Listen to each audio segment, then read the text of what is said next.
Damn, I'm good. Damn, those alien bastards are gonna pay for shooting up my ride.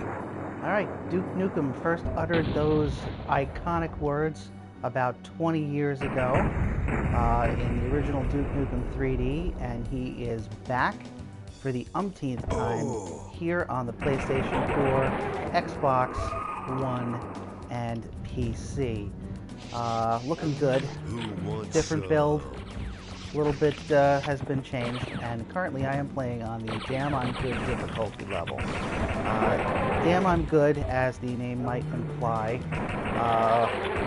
has numerous enemies, and the sad part is, the freaky part is that after a while, after you kill them, they respawn.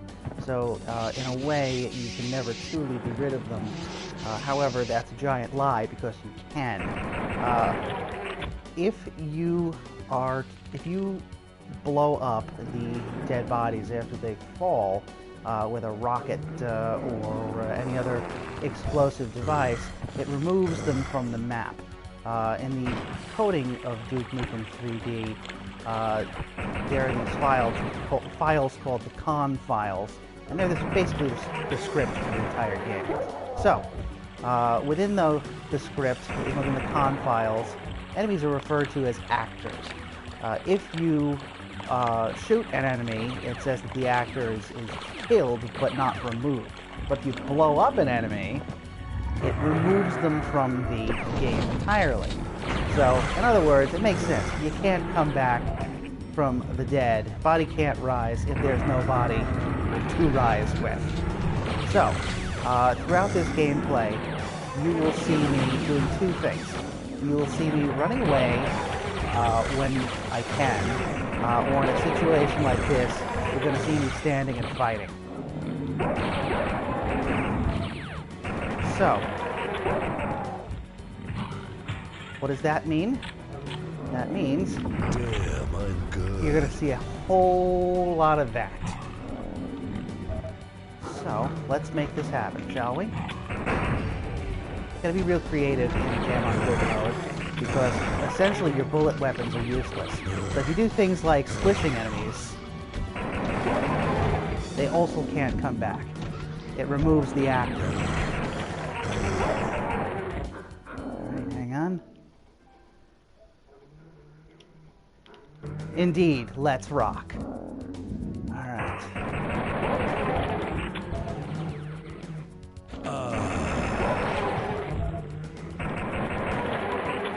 I've been a big fan of Duke3D for years. In fact, it was the first-person shooter I ever played that I liked. I've been playing this game back since 1996, and it was a staple of my childhood summers. I cannot tell you the amount of time that I put into this game. And there's our first death. Let's keep track, shall we? The number of times that Matt blows himself up. You gotta be, as I said, you gotta be real creative and real careful with what you spend your rockets on, because that's the only thing that is gonna keep these guys down. That's the only thing that is gonna get me through this this experience. Assuming, of course, that I can actually pull it off. Now, in the past, I have finished both Episode 1 and, oddly enough, of all things, the Christmas episode, Nuclear Winter. I have finished them both on Damn I'm Good difficulty. However, fun little note here, 8675309. If you were born in the 80s, you know that that is the number of Jenny and the name of a song. I guess about a girl that a guy wants to bang. I don't know. I only know the refrain, 8675309. So anyways, going back to what I was saying earlier, I've been a big Duke Nukem 3D fan for 20 years. I used to build levels on my own. They weren't really good. I built maybe 3 really good levels and probably 20 duds over the course of my life, but you know, I think it was not a waste of time. It really introduced me to the world of computers. I got my first real computer, my family did, in April of 1996. And I had a friend by the name of Tom who was very insistent on wanting to see this new computer because he's a tech guy, and now he's a bigwig at some company, I'm sure. I haven't talked to him in years, but he was really good. So Tom comes over one day. We're both about 12 years old. Tom comes over one day with the shareware of Duke Nukem 3D. I didn't even know what shareware was. This was kind of a new thing to me, and knowing that I wasn't really a big fan of shooting games, I was not too keen on letting Tom in to good time for I was not too keen on letting Tom in to play with the new computer that my parents had spent $5,000 on. Nowadays, this was 1996 money, so nowadays, if I had $5,000, I would use it to pay off my credit card. But back in the day, Dad was able to take out an interest-free loan from his job, and he bought this new computer. So Tom finally gets in my house, he installs the shareware, and I absolutely hated it. But the thing is, I was a twit, and after playing it, giving it an actual chance, I found Duke Nukem 3D to just be unadulterated entertainment from start to finish. So, that brings us up to, that was the first version of Duke Nukem 3D. If you know anything about the history of this game, you know that there was a couple different flavors of Duke Nukem. There was, of course, the first two side-scroller games from back in the day. They were included on the original Duke Nukem 3D version 1.3D disc. There was also, a couple months later, I should say, there was the Plutonium Pack, which added a whole new episode, Episode 4. And Episode 4 isn't very cohesive. Episode 4, unlike the original 3, doesn't seem to have a theme. The theme seems to be whatever the developers thought would be entertaining, and that's fine, but it is the most difficult of the original 4 episodes, and it is also, to many, it's considered the least entertaining. I would agree with that. I didn't think it was a travesty, but I also felt like it could have been a little bit better. So I purchased that as soon as I could get my hands on it, and I finished that. I got it actually for my confirmation. If you're not a Catholic, then you might not know what that is. That's comes around 8th grade, about 14 years of age if you're not from the United States. So about 14 years of age, you say, oh yes, I'm really into God and I believe that this is the way to go and blah, blah, blah. I don't know. I at the time was fine with it, so, and I received a gift for my confirmation, which made me even more fine with it, and that was the Plutonium Pack. So, with those, that was 1.4, version 1.4. So for years and years and years, that was Duke3D. I'm gonna get killed here. For years and years and years, that was the extent of Duke3D. And that wasn't really what kept me coming back. What kept me really coming back was the ability to build my own levels. I had never in my life, as a console gamer, that was a good note, as a console gamer, I had never had a chance to be creative like that. It just blew my mind, and that's actually the reason that I really started to like Duke. It wasn't the levels that came included with the game. It was the user levels that I was downloading and playing and seeing all of their new content and all those fresh ideas. So eventually, it must have been, we're talking probably a year before, after the game came out, I found myself actually wanting to play through the retail levels. Like, oh yeah, you know what? There was a game in Duke Nukem. A game came with Duke Nukem that's not just the build engine. I should probably play that. So that was my first time through, and since I've played through this game for various re-releases. I played it for Xbox 360, I played the Megaton Edition on PS3, which, by the way, is a buggy mess, but I enjoyed the hell out of it anyway. Okay. So I enjoyed the hell out of it anyway, and I kept playing. I'm sorry you just probably lost your visual. I was trying to check the Twitch comments. I really should have my cell phone open so I can view my own comments here. So, alright, we're pulling up Twitch on my cell phone. So if you made the last two comments I did not see, so mea culpa, but the next ones I should, because it's up and running on my phone now. You'll notice that you have to play a little desperate when you're doing the damn on good difficulty. I just spent about a minute and a half drinking water from a broken toilet, you know, as like you do, you know, on Christmas or various holidays. Okay, here we go. But anyway, back to my long, boring Duke3D story that, frankly, probably has no point, but what the hell. It's my stream, and if you're watching it, you might be enjoying it. Don't have time to play with myself. As I was saying, 1.4, the plutonium pack, later sold as a collection known as the Atomic Edition. That was Duke Nukem for years. If you were playing Duke Nukem, that's it. Or you might have been playing one of the literally hundreds of thousands of user levels. Maybe about 10% of them were any good, but I played the hell out of that. You might remember those level packs that they used to sell. These companies would... I think there's bombs up there. I should go up there. These companies used to sell these unofficial add-ons. So they wouldn't ask 3D Realms, as the 3D Realms made this game 100 years ago. They wouldn't ask permission, and they would just kind of take a bunch of user levels, and before they knew what they had, they'd slap it on a disc, and they would sell it to Queen Duke fans like myself. So I would buy these level packs like there was no tomorrow, and you might be wondering what I'm doing. I'm going back in the level to get more health.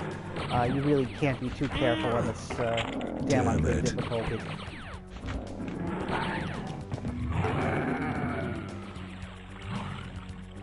Okay, hopefully no one will find me in here.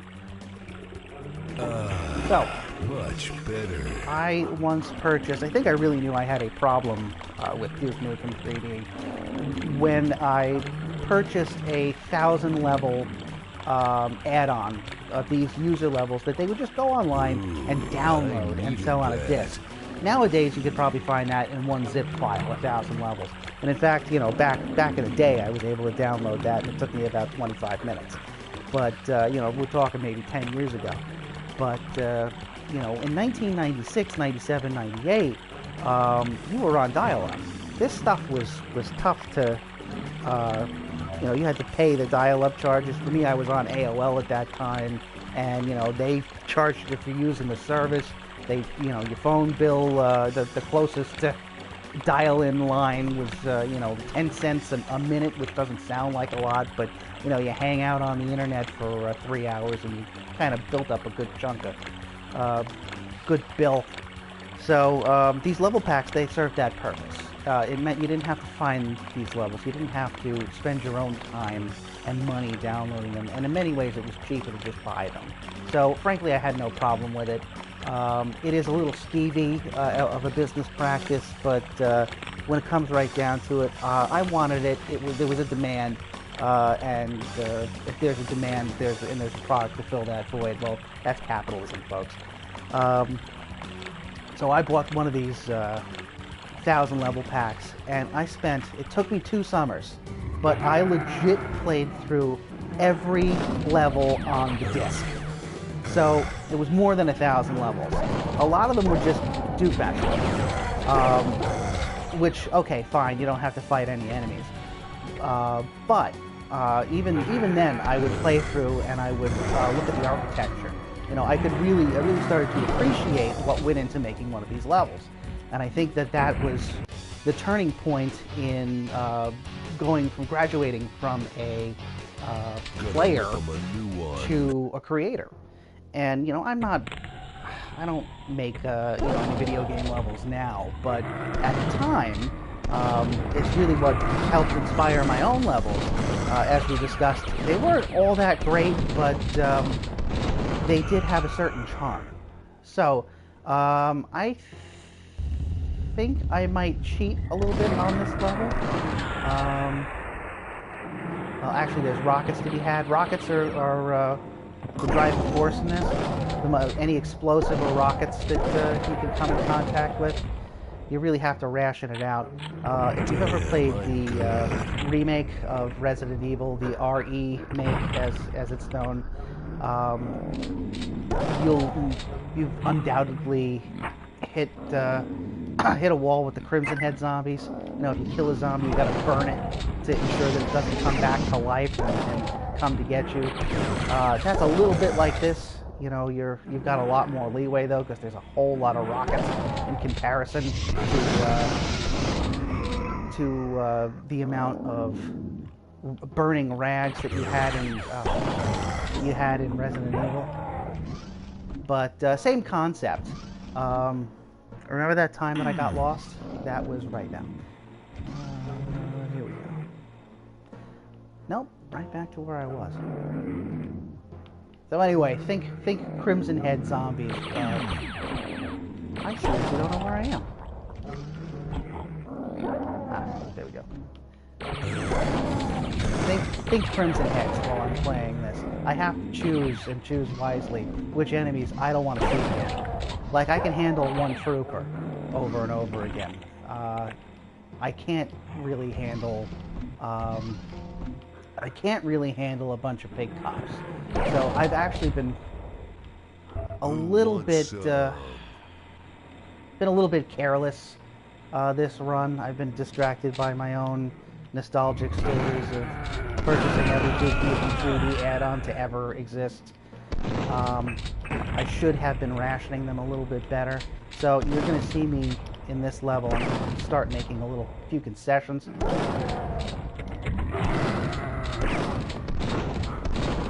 Come get some. But to go back to my own Duke Nukem 3D history, Duke Nukem 3D, the 1.4 Atomic Edition wasn't the last that we.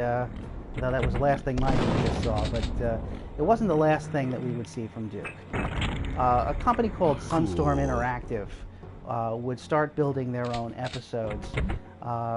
These little add-ons, unofficial add-ons to Duke. Actually, I think that Sunstorm Interactive did have permission to make these add-ons, but they weren't supported by 3D Realms. I think they just kind of paid a licensing fee or something. I'm pretty sure. So where does that put us? Back in the... I needed that. There were three episodes rather, released by Sunstorm Interactive. Perhaps the most famous or infamous, depending on how you look at it, was Duke It Out in DC, which had Duke Nukem running through various levels in Washington, D.C. And what Duke was doing was trying to save then-President Bill Clinton.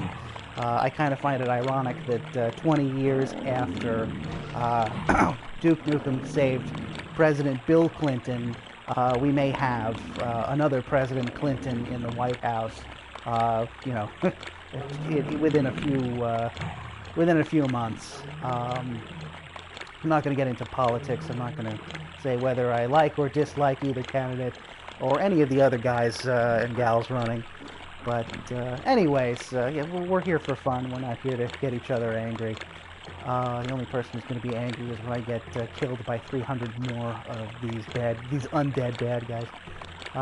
So Duke It Out in DC was pretty decent. A couple of magazines, computer magazines at the time, gave away that disc, that add-on episode.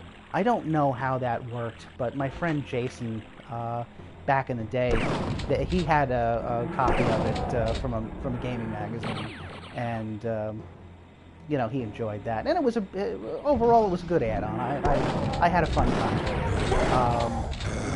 Some of the architecture actually was pretty impressive, that they managed to do what they did with that technology the way it was at the time. Duke Nukem is made from Ken Silverman's build engine.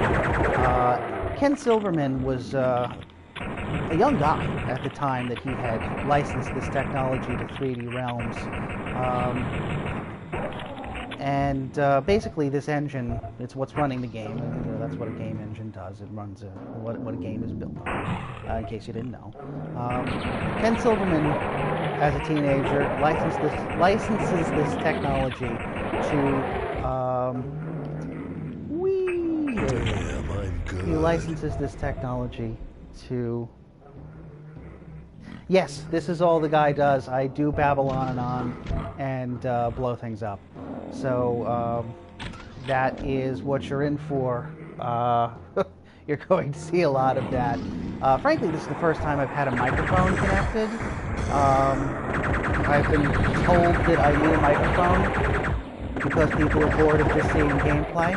Now, if you're bored of listening to me go on and on, I suppose that Twitch is just not cut out for me, or I'm not cut out for it. But, what the hell? We'll try it out. I'm gonna put the smack dab on your ass. So, back in the day, well, thank you, Bill O'Reilly. I appreciate your vote of confidence. And my suggestion is, if you don't like the commentary, you can always turn it down and listen to some Slayer. I find that Slayer or any heavy metal really works well with this kind of situation. Or the other thing you can do is put your hands on your ears and hum the Duke Nukem theme. I find that to work in any situation, not necessarily while I'm watching a guy who won't shut the hell up about Duke while playing. Often I do it at work. I just wasted 2 rockets. Often I do it at work. Sometimes I do it at church, Come get some. and occasionally I have done it at field goals. So, I get weird looks, but you know, it's Duke Nukem, so they're all just like, oh yeah, hail to the king, and all that jazz.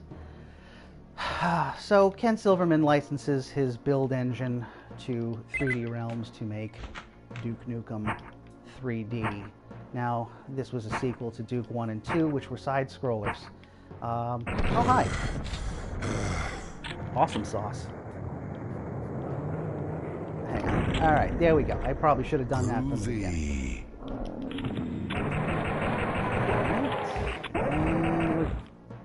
Okay. So they didn't really know what they had. The guys at 3D Realms didn't know what they had. They didn't know what to do. Duke had always been a 2D game. They saw Doom. They wanted to capitalize on Doom's success. So, all right, let's make Duke 3 Duke 3D. Made sense.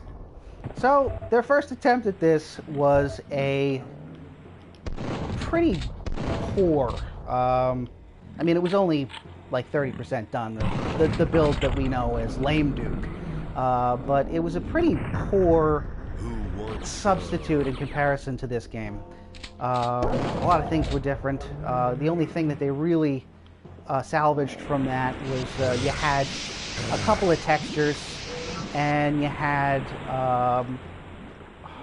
a couple of mostly ideas, and there was a couple of maps that they saved, or pieces of levels that they just kind of, oh, that was good, that they kind of just ported over from that original build of Duke. But as 3D Realms was known to do, or would later become infamous for, they decided to scrap the project and start again.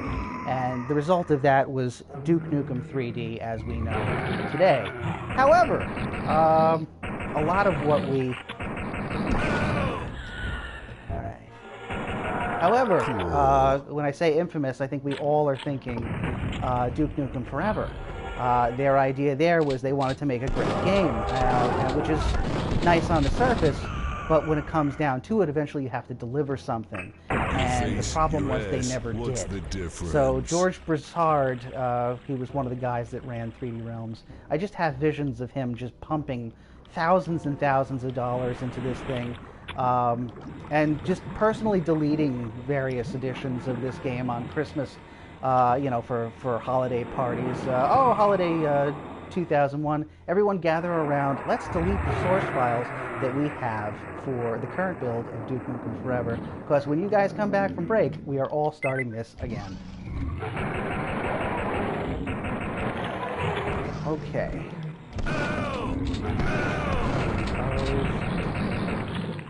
Pardon me. Alright, there we go. The other two add-ons, if you're just joining us, I was babbling on and on about Duke Nukem add-ons from back in the day. The other two add-ons were the very well-received summer-themed episode, which the name has escaped me. Oh, Duke Nukem Life's a Beach. The other less well-received add-on was called Duke Nukem Atomic Winter. Atomic Winter, thankfully, was $15, whereas the other better episode was $20, so you kind of got what you paid for there. At least they knew that what they had was not as good. The summer episode it didn't age very well, in my opinion. I remember thinking it was super awesome back in the day. I've got to figure out a more permanent solution to this, folks. I thought it was awesome back in the day. Oh, good. Hi. What's up? Alright, so... my apologies, you're going to see a lot of death. A lot of my death. And this isn't going to work out very well because, as we can see, good old Piggly Wiggly is just hanging out there waiting to revive. So we're going to take him down. Get medieval on your asses. Alright, so...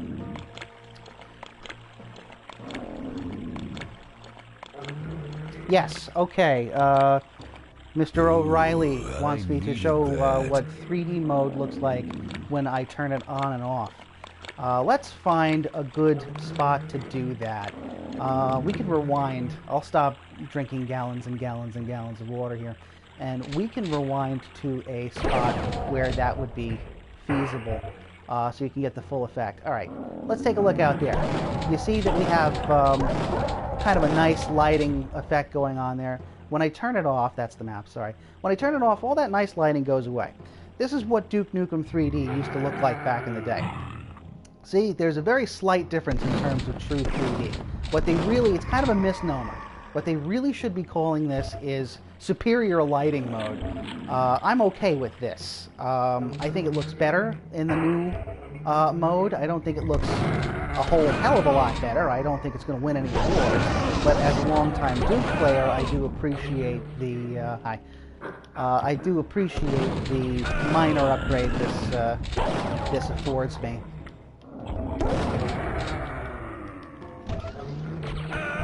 Okay, this is probably a bad place to be.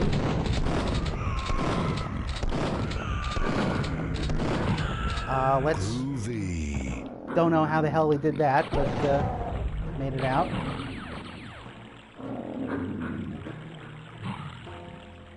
Okay, so back to silently drinking in the dark, which is a pastime that I have gotten used to since turning 21. Yeah, no problem, Mr. O'Reilly. I think this, oh, shite. I think, okay. I am here to be entertaining to you, so if you have a specific request, other than telling me what I can go and do, or where I can go, I will, in terms of damnation, I will gladly try to help you out. Ooh, I needed that. So you may know that the Megaton edition of this game, released about 4 years ago, 3 years ago, came with all of those add-on episodes I had just mentioned.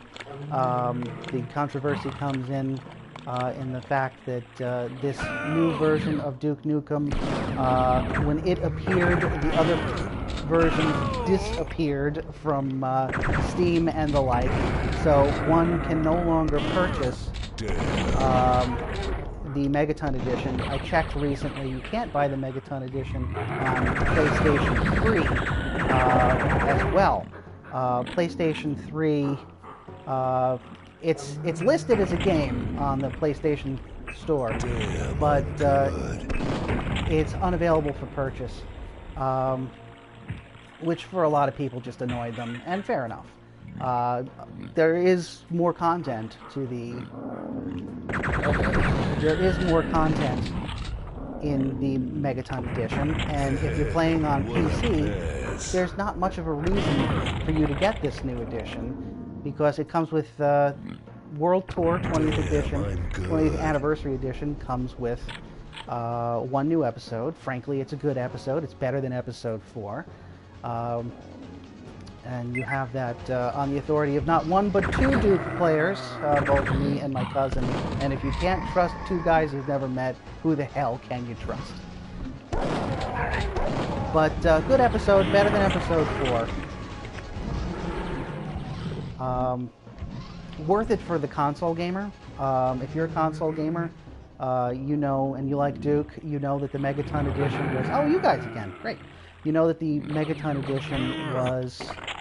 it was a buggy mess. The Megaton Edition would crash probably once every few levels. Let's say...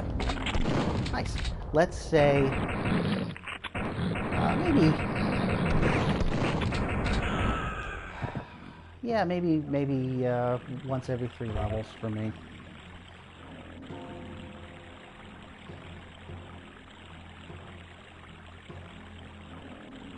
Does this version only allow you to destroy... Well, no, actually that's been a... Bill asks, does this version allow you to... Oh, okay. I'll tell you, he's talking to Bill, if you can't see the comments. Viewer Bill just asked me if this is the only version that lets you destroy the bodies with explosions. The answer is no. In the original Duke3D, starting with version 1.3D, actually going back to the shareware version 1.1. The shareware, of course, was the first episode that they released before the game itself to get people interested. You could blow up the bodies in that one. You could blow up the bodies in any of the PC ports. In the Megaton Edition, you could do it in the 360 edition. Frankly, the N64 one, I was not a big N64 fan. I was a PlayStation guy. Pretty much after 1995, me and Nintendo kind of called it quits. But I have played that version. It looks like you're telling me that you can kill the corpses with guns. You're saying that you can do it with boots, too. The Mighty Foot in this game will not, that's the Mighty Foot right there, will not destroy a corpse. Only an explosion will blow up a corpse. So there's one of the things that the N64 version had over the PC version. In some ways it was a little bit better, I hear, but, you know, for a kid who was about 13, 14 years old, what I was really, aside from the gameplay, the secondary thing I was interested in, of course, was blood and boobs, but who the hell isn't? And the N64 version did not have a whole heck of a lot of either of those things. Oh, yes, indeed. Oh. Collateral damage, that's what that's called. Out your ass. Alright. One of these days I'm going to get through that grate, and then we're going to get out of this level. Cool. I seem to remember this being a little bit more entertaining. I needed The first time I played through in damn on good mode. Right now it's just making me kind of want to tear my hair out, but... if you've played a lot of Duke before, or any for that matter, you'll know that your weapons are taken away from you at the end of this stage. Interesting note on that. The reason that your weapons are taken away is because the next stage begins in the state of an electric field around Duke. So if Duke starts in a substance that hurts him, if Duke starts in slime, or if he starts the level, in this case, in electricity, it will automatically start the player without any weapons. So, which is not a big deal if you're doing starting a user level from the beginning. You just miss out on the 48 bullets that you would get in your clip Groovy. for the pistol.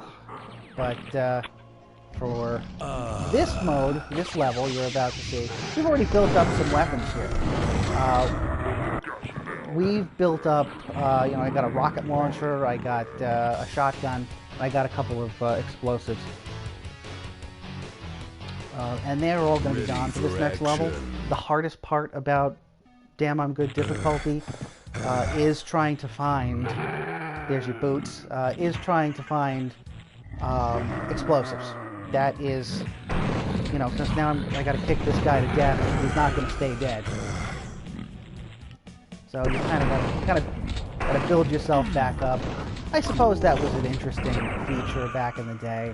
Now, since I played this game 457 times, I find it to be a little bit annoying. But I will literally buy any Duke release that comes out between now and forever. They could re-release this game every year, like Madden, and be like, now with new grass textures, and I would be all about that.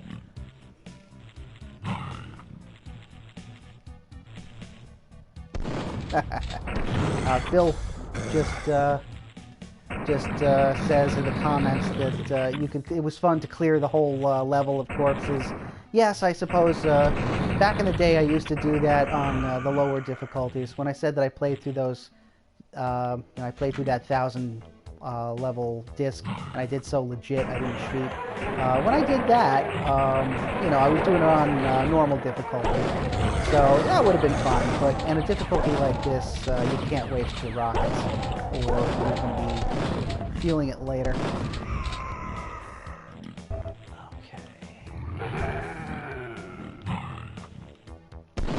So if you're just joining us, my name is Rave Fury, and I talk a lot. And here we are playing Duke3D on the hardest difficulty, and you're going to see a lot of me dying, and you're going to see a lot of me blowing up the enemies' bodies, because that is the only way to keep them coming back. If you know anything about films, you know that sometimes they come back, this is one of those cases where they do. Here's the Doom Space Marine. I would get a trophy if I hadn't already gotten it for finding that Doom Space Marine. Back in the day, we all thought that was the coolest thing. A game making fun of another video game was something that, frankly, we had never seen before, and we thought that it was pretty at the time.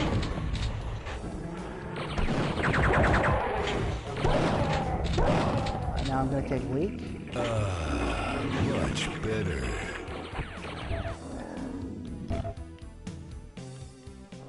I'm kind of at a disadvantage right now because I don't have any explosive weapons. If you've tuned in looking for glamorous gameplay, this is not going to be that experience. As is often the case with high difficulty levels, you can't play stylishly. You have to play almost in a survival horror kind of way. I somehow got that. All right. Bad habit that I still have from playing the PC version 1,000 times is double tapping the X button to jump. Back in the day, you had a Gravis gamepad. Nice. All right, now I can be a force to be reckoned with here. Back in the day, you had a Gravis gamepad. That was kind of a standard PC joystick. And the Gravis only had 4 buttons. A game like Duke Nukem, I'm playing it on a PlayStation 4. The number of buttons that a PlayStation 4 has, I believe, numbers not counting the D-pad. That is 10 action buttons that you have. You had 4 on the Gravis, good old Gravis gamepad, so you were a little limited. So to do certain things, you had to double tap, and one of those things was jump. You had to double tap the button to jump. So I stopped playing with the gamepad and switched over to the keyboard and the mouse like a big boy 400 years ago. But those bad habits sometimes die hard. Did I miss something? Yes, I did. I missed not getting shot in the face. There we go. That's what I should have gotten the first time. One of you guys should have warned me. Alright. I, of course, am kidding, because if I forgot it, I don't expect anybody else to remember it. Hail to the king, Here's one of those times baby. where you have to be a little resourceful. By getting shot in the face, it really helps your battle plan. Come on, brah. Let's go. I think it's pretty clear what I'm attempting to do miserably at. This sucks. So let's try this. We're going to do this. Cool. Oh, it worked all too well. Alright, it worked, but then I got shot. Blow it out your ass. Gotta love this new rewind feature, huh? And by new, I mean they've been using it since the Xbox 360 port, but let's This really pisses just me pretend off. it's new and make the streamer feel This better. Huh? really pisses me off. Go. Here's a bad idea. So here's what we're going to do, folks. We're going to try to get out quicker. Nope. Alright. We're going to do that one more. No? Okay. Isn't this fun? Are you guys enjoying this? Alright, here we go. I almost had it that time.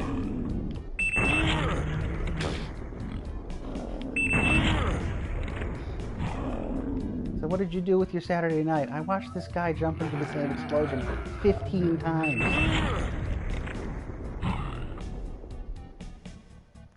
Okay, Bill. Bill's gonna leave now. Up till now, Bill was my first and only supporter, so we wish him Godspeed. He probably has better things to do on a Friday night than watch some jerk get blown up over and over and over. For the rest of you, I pity you because you're going to have to listen to my incessant commentary. Okay. One of these days, guys. I swear. Oh, I survived that time a little bit. This sucks. You might be wondering why I don't just blow up the trip bombs. I suppose I could, but it is actually infinitely more entertaining to attempt over and over again to do this. There we go. Somehow.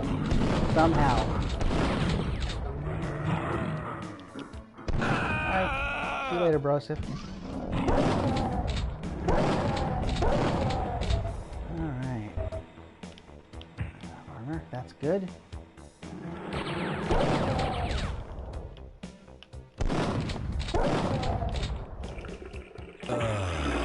Much better.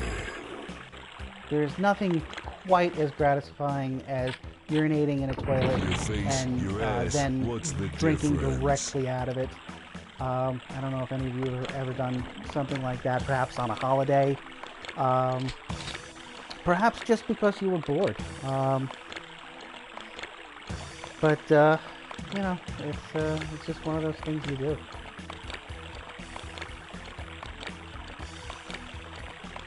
Now, speaking of holidays, the travesty that was the Duke Nukem 3D Nuclear Winter, part of the reason it was a problem, part of the reason it was seen as an inferior expansion pack, was because they basically took the first two levels of the first episode of Duke Nukem 3D and had you play through them backwards. The grand addition to all of this was a couple of snowmen enemies. These guys were jerks. They would throw snowballs at you and were really hard to take down. But basically, have you played the first two levels of Duke Nukem 3D, then you have played the first two levels of Nuclear Winter. The remaining 5 levels, it's a short episode, it's 7 levels. The remaining 5 levels, they have some charm. One of the things that I don't think would have gone over so well today was that the main bad guys are from the It's called FEM, F-E-M, and it's the Female Elven Militia. And they were these female elves in combat pants. I guess it would have gone over okay. I mean, some people might have gotten a little bit upset because the implication was, you know, anti-feminist or something like that. I don't know. But if you're playing Duke Nukem 3D, something tells me that you're not going to be offended by implied anti-feminism in a you know, kind of tongue-in-cheek manner. Get some. But those remaining 5 levels, not bad. Santa was the obviously Santa's the last boss, because who the heck else are you going to fight? Santa was a jerk basket and had a whole lot of health. But the secret was if you knew anything about Duke Nukem 3D, nice. Something blew up in the background.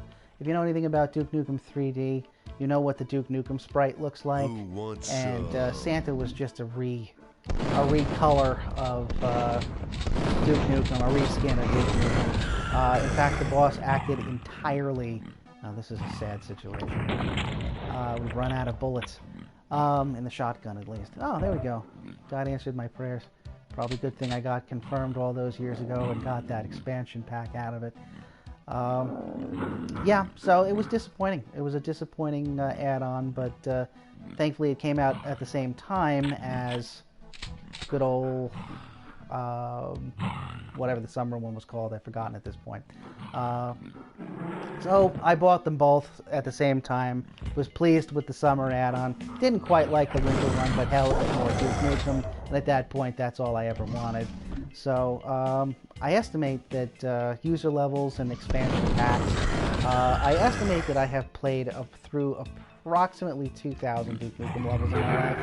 I'm not claiming to be an excellent gamer. I know about the engine of this, and I'm pretty good. I'm not going to promise you any sort of excellent gameplay, but what you will see is a knowledge of the engine and some persistence. And really, persistence is, 99% of a lot of video games, unless you're playing Street Fighter and you can't do the combos, because that just ain't going to happen.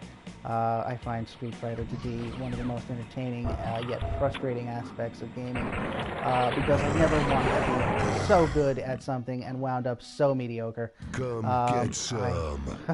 If we're talking about a video game that I spent as much time as Duke3D with, Street Fighter series is good probably. And I am nowhere near as good at that game as I am as good, in quotation marks, at. So, what keeps me going is my love of the game, not necessarily the fact that I could do some sweet ponage.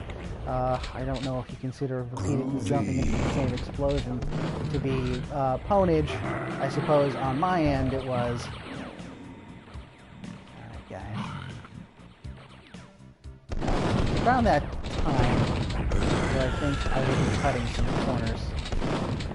What doesn't respawn are these mechanical turrets here,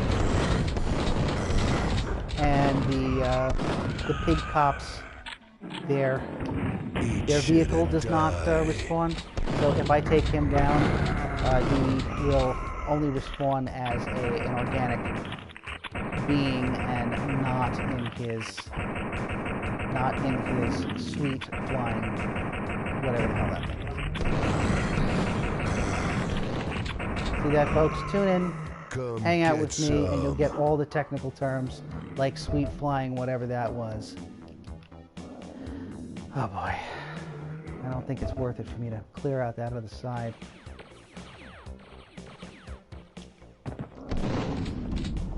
The question is, what did I pick up? Squish, squish, squish, squish! Damn, I'm nice. good. Get this guy too. Squish! No, other side. Oh ho! Nope. Come on, bro.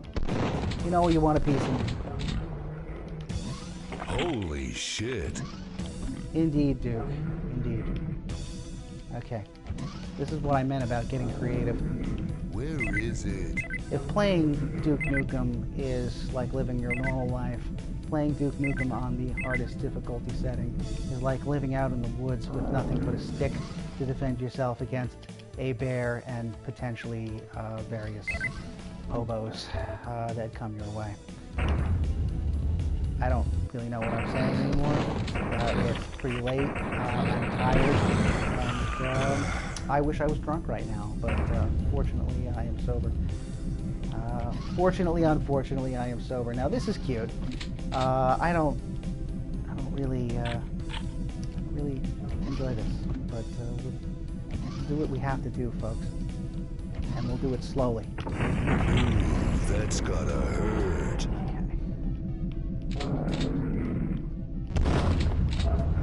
Okay, that is definitely not what I wanted to do. So, and good thing I did that, because now I've lost health, and that is definitely important when you are playing this version of the game. Is lose as much health as you can. Ah, excellent. That is excellent. This is exactly where I wanted to be.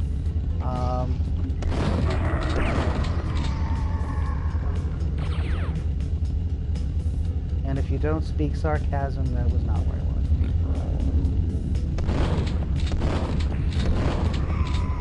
Okay. So let's try this again. See that alcove there?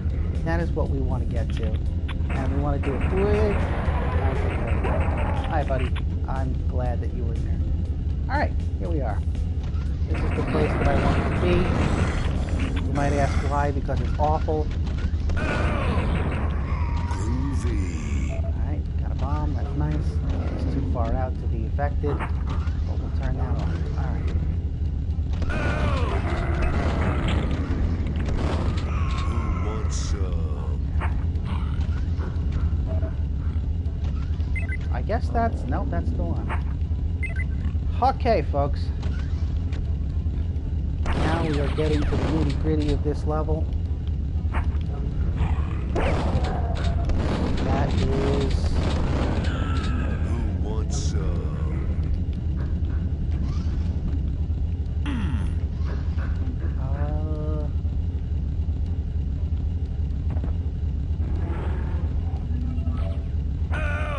Okay, good. I always like taking damage from nowhere in particular. Oh, good. There's 10 health that I will immediately lose. Okay.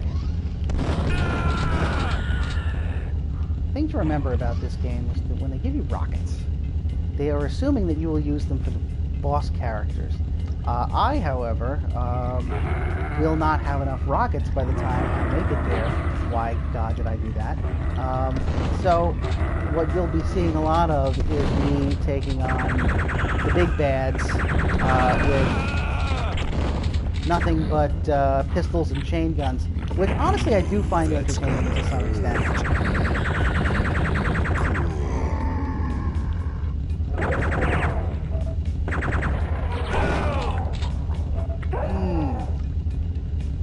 Okay, so... Anybody keeping count? Anybody know how many times that was that I bit the bullet there? I kicked the bucket? That I died? Alright, hi, and bye, goodbye.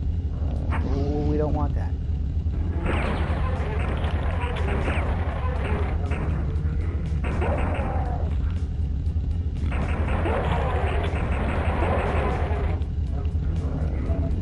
Okay. Now we're getting somewhere. Who wants some? Come get some. Okay, well, that was good.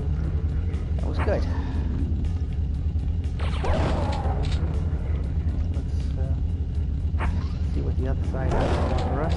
Is it death? Most likely.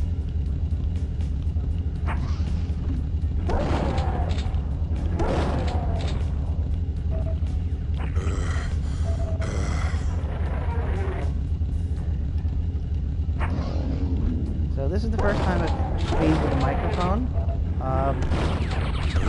I have played through actually the entire 20th Anniversary World Tour game, episodes 1 through 5, without a mic, which some people might consider an improvement, but frankly, I don't care.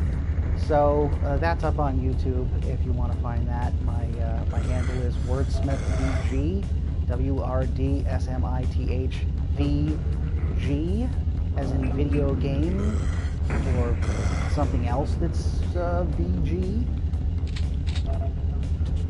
But this is the first time I've had a mic, so I'm a little mad with power right now.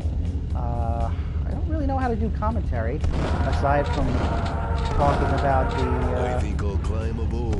Yes, dude, you should climb aboard. I don't really know what I'm doing, so my apologies if this sounds like amateur hour. Oh, that was interesting, the way that I died there. So my apologies if it sounds like amateur hour, because frankly it is. But at least we got somebody who's played through Duke 100,000 times. Although it might not look like it from the performance I'm turning in right now. Alright, one of their favorite tricks, and you'll see this in episode 1, 4, and 5. One of the favorite tricks of these programmers was to make these submarines that you could get into from the bottom. You just floated up into them. Let's see. I don't think that did a whole lot of anything, but bada bing. Alright. There you go, folks.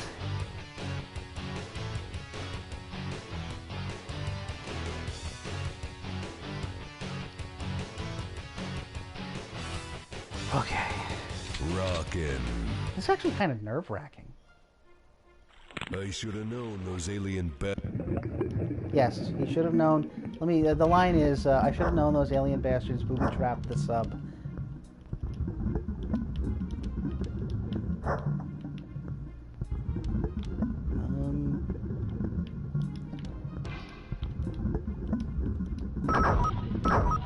Something to note with Duke Nukem, a lot of times the access code, if you got a bunch of buttons like that, most of the time the access code is the 2 on the side and leave the middle unclicked, or click the middle and leave the 2 on the sides unpressed. That was good. This sucks.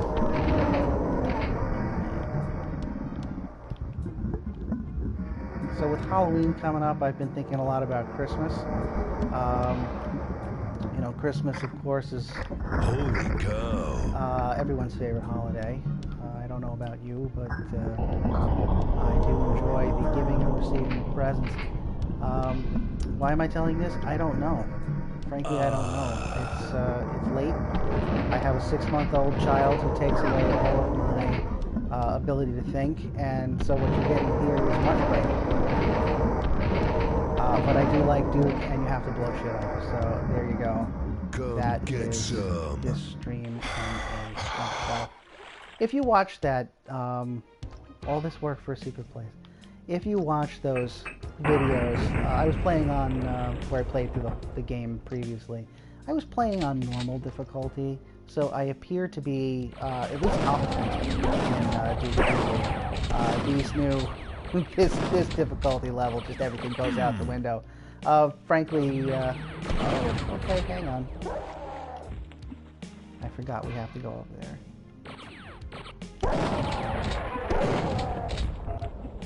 Groovy.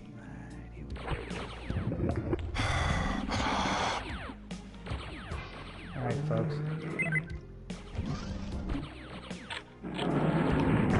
I think I wasted a rock. Alright, so we're gonna leave that. Because this guy's gonna come back to life, and we're eventually gonna come out that door. And he's gonna trip those bombs for us. Oh, come on. Alright,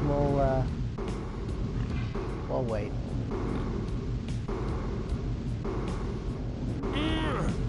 Here we go.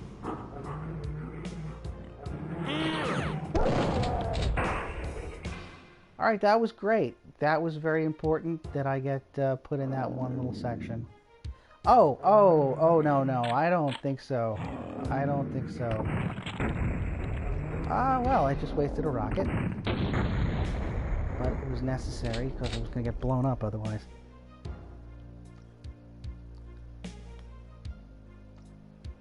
Alright.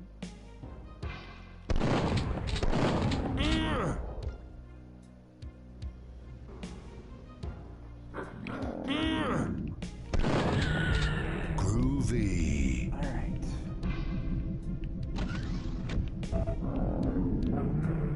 Remember that door I was talking about before? Oh, really, brah? You're gonna play me like that? You douchebag. You'll often hear me using the phrase brah or bro. I generally use those ironically. I want you to know that I don't walk around in public referring to people as brah. I think I wouldn't be very well liked. I think people might think I was a D-bag if I did that.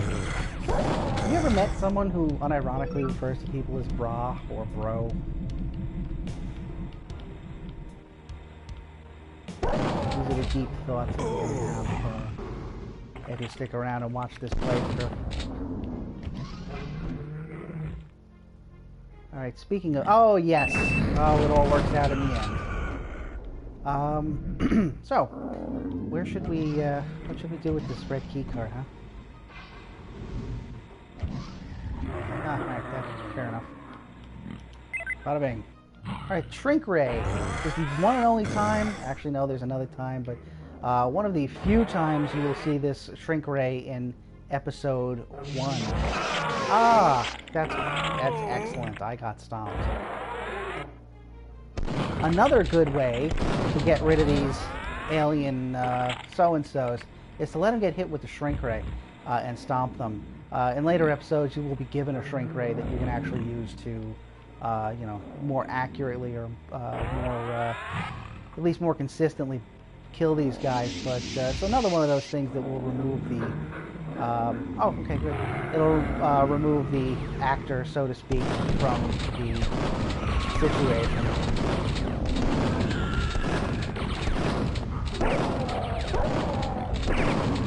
This is, we're gonna use a bomb here. That's gotta hurt. Yeah, I wasted a rocket there, so here's what's gonna happen. We're gonna blow ourselves up, and we're gonna rewind to this situation here. Because I ain't wasting no rockets on easily... Come on, bro. Alright. I don't know what that did for me, but here I am.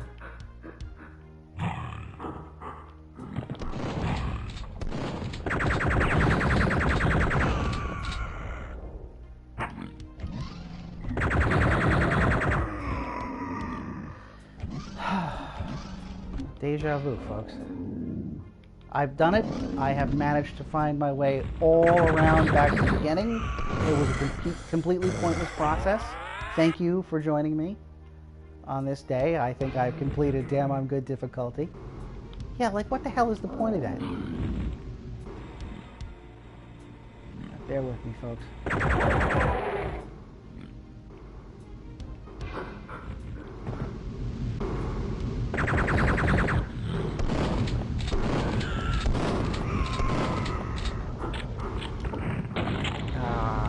See, I didn't utilize that rocket as well as I could have. And by as well as I could have, I mean I missed 2 of my 3 targets. So, yeah, there's that.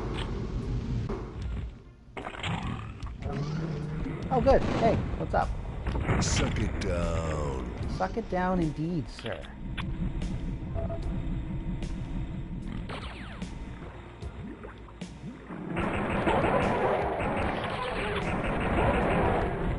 Part of the difficulty of this level is these guys come back to life, which I don't know if I've mentioned that yet, you know.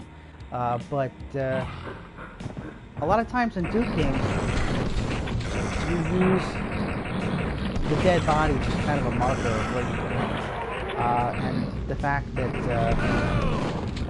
I don't know where the hell I've been, it's kind of, kind of an issue. I'm finding this to be a problem. Alright, so I'm probably going to die in these vents because I didn't think this one through. Ow! Yep. Okay, let's... Oh, good. Now, part of the thing with the rewind feature is you never know where to put it.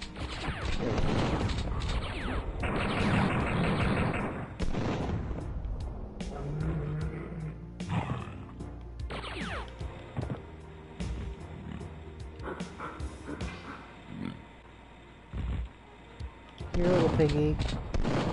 I've got a present for you. Oh, your mother, your father, your sister, your uncle. Come on. Come on, bro. Hello? Oh, good. Good. That's the... Anytime, Shrink Ray. Anytime.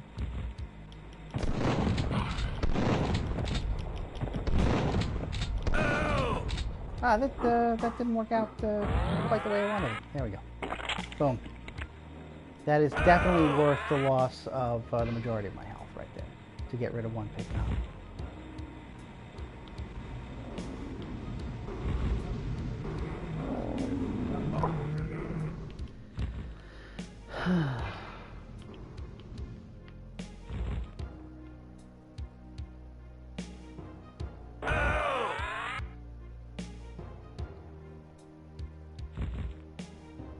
Here we go. If you're just tuning in, my name is Ray Fury and I talk a lot. I also like Duke3D. Now, that much should be obvious. What I'm trying to do here is survive. There. I'm not going to explain it again. I think you're all sick of it by now. Alright. So yeah, the shrink ray, not what you wouldn't get to wield that weapon until the second episode. The shrink ray was one of those reasons for you to buy the full game. If you were playing the shareware episode, which is this, technically it's this whole episode 1, the shrink ray does not appear within this episode whatsoever. It can be obtained with a cheat code, which I am not going to do because reasons, I guess. But let's just cut out. Okay. So yeah, one of the reasons you wanted to buy the episode 2 and 3 back in the day was so you could get your hands on the shrink ray. I hate the shrink ray. Generally, I hate the shrink ray. But in Damn I'm Good mode, the shrink ray is another one of those weapons that is your friend. It really helps make things a little bit more easy. So I think it's a little bit underappreciated, frankly.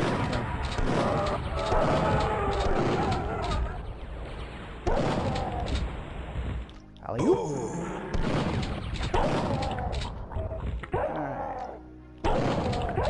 Come get some. I'm getting shot from behind. Nice. Pipe bombs I would never really use in the retail game anyway. Either, rather. It's another one of those things which is... I prefer bullet weapons. If I'm playing plain old Duke Nukem... Oh, good. It's everybody again.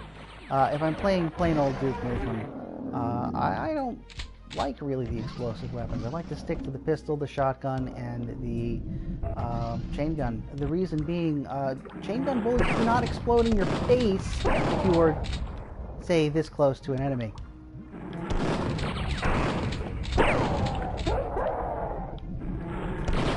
Yeah, I don't know why I'm doing this. Let's just go back, shall we?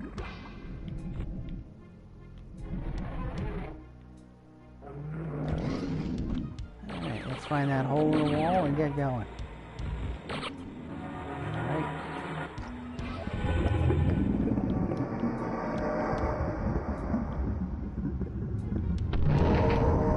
These are called octo brains. Or rather, Octa, O-C-T-A, I believe. I don't have the... Okay, this is fantastic. Let's just let them survive. Okay.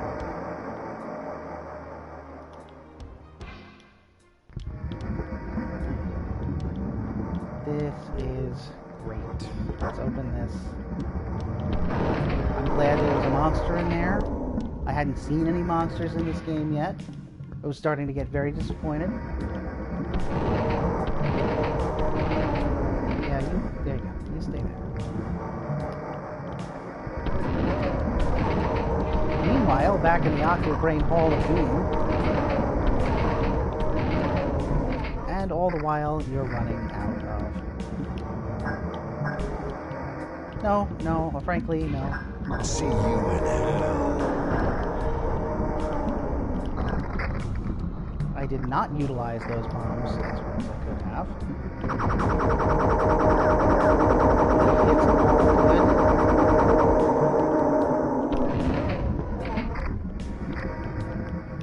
Holy shit. Pro tip, always attempt to damage yourself with your own weaponry. It is the way the pros do it. It is the way that I have seen Duke3D play it at EVO. It is to damage oneself.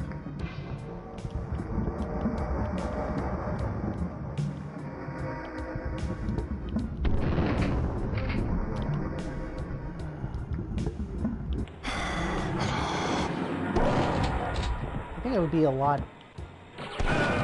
more inclined to know where I was going if I wasn't being constantly harassed by the bad guy. That's fine with me. That's what you sign up for. It's the hardest difficulty.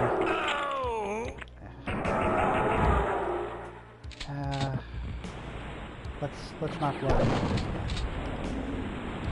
Alright, so my protective boots are on. This substance will actually hurt you if you stand in it.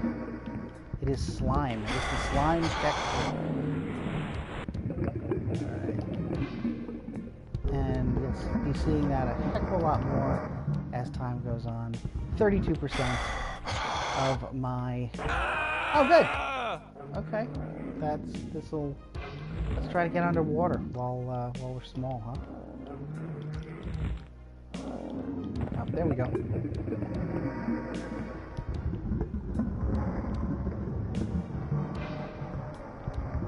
So if you're just tuning in, I don't know where the hell I am, and I'm really afraid of Octo Brains, so...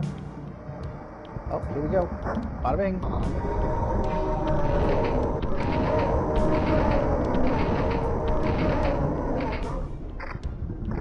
I think that was a decent use of... Oh, hi. Hi, what is up? How was your day, sir? How is your wife? I feel bad about killing you, but you're gonna come right back anyway. Is there any health in this hole? No, of course not. But speaking of health, there we go. Back in the day, there used to be a red cross on the health kits, but like the Doom re-releases, those were removed because the American Red Cross, I believe,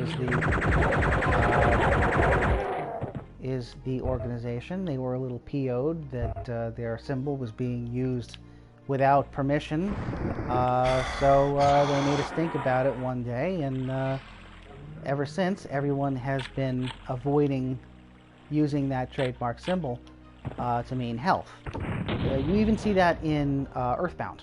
You might remember the game Earthbound on Super Nintendo. It is my favorite game of all time. Gameplay is not so great, but for some reason it stuck with me. So if you've ever played Earthbound, congratulations, a winner is you. But back in the day, the original Mother 2 release, Mother 2 being Earthbound's Japanese incarnation, they had red crosses for the hospital, and those were for the hospitals, and those were removed. Those were removed in the American release, if memory serves. And if you can't trust some guy who is streaming Duke Nukem on a Saturday night, when you're picking out with his friends, then who the hell can you trust? Another technique for this mode, for this damn I'm good difficulty, is to try to get the bodies to land in bodies of water. If you do that, you don't have to deal with them when you're obviously on the surface.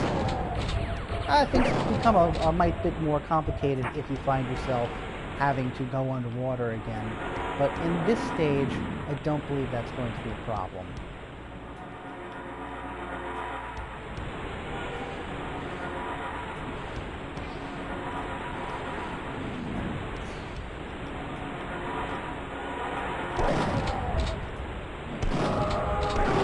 Okay, well,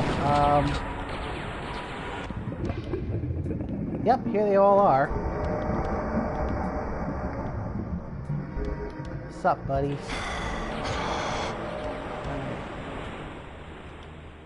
Here we go.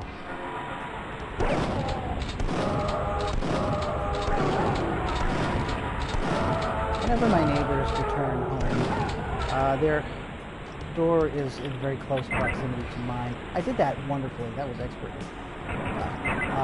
Their door is very close to mine, so it always sounds like someone's trying to break into my apartment. They won't find anything. They'll find hundreds of dollars worth of Duke Nukem memorabilia from 1996. But I don't really think that will sell well on the black market. And they'll probably just think I'm a giant nerd. You know, fair enough. But I always hear that sound, and I have a young child that I really care, so, you know, now more than ever, I think to myself that if I hear sounds coming from my doorway late at night, it is definitely rapists, and they're coming for me, and probably my sweet tooth. So, my neighbor just got home, either that or squealing very quickly and very violently. I doubt it, though. In real life, I'm not very attractive, so hopefully any rapists would be put off by my 30 pounds of extra weight and my unrelenting recounting of games that I used to play when I was 12 years old.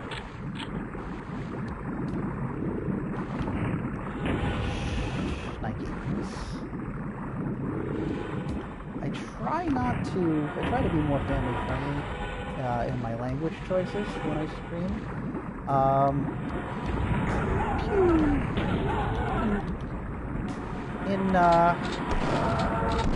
In my everyday life, I say terrible things, just god-awful, that should not be repeated, and should not be repeated being the operative phrase. So I am not going to repeat them here. My apologies. Angry video game nerd, I am not. But I have seen every episode, and I do own a white shirt. So, you know, I suppose that I'm, like 2/3 of the way there being an angry video game nerd. In case anyone was wondering. Alright, folks, you may be wondering what the hell I'm doing. You, sir, you saw the... there it is. Well, wonder no more. This is the secret level. Can't have it. Oh, I got hit with a... okay, well, that's fine. You know, I really wanted to go into this secret level with half of my health. I got hit with a Octobrain blast right as I was hitting the nuke button. Fine. I got this. No need to send an ambulance just yet. Alright? Hail to the king, baby. So according to this, I have 3 people watching my stream. One of them is me.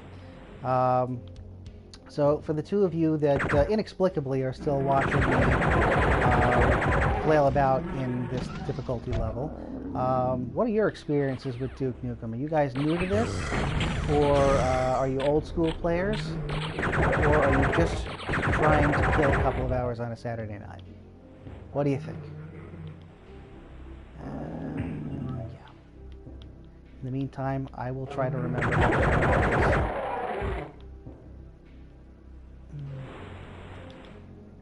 this force field.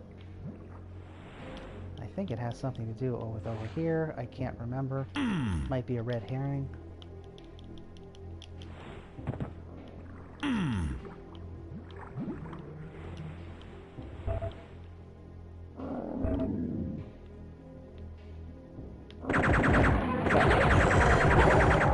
I'm just going to take these guys down. Or not. I'm gonna get medieval. There we on go. your That's some asses. good bang for your buck right there. 4 for 1. Now, let's play this level 200 times. And I can't remember where the button is. And that's really why you watch streams of video games. It's not to see people masterfully playing through. It's to see them bumbling around and trying to remember where the off switch was. And I seem to remember it being in a very stupid place.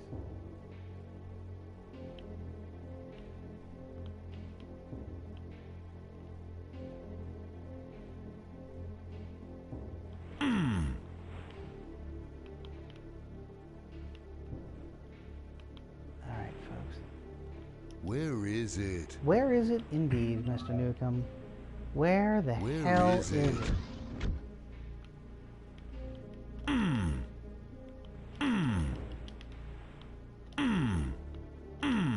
Now see, we don't use walkthroughs on this stream. I could definitely try to look this up online, but it is totally more fun to aimlessly wander around the first 10% of the level, 4% of the level here, and just, oh, there it is. Bada bing. All right, ladies and gentlemen, or that one guy who's still watching, we got this. We got this, bro. Or lady, bro. I don't know. I'm not in your house. I can't see you right now. If I could, that would be weird. And also very difficult to understand.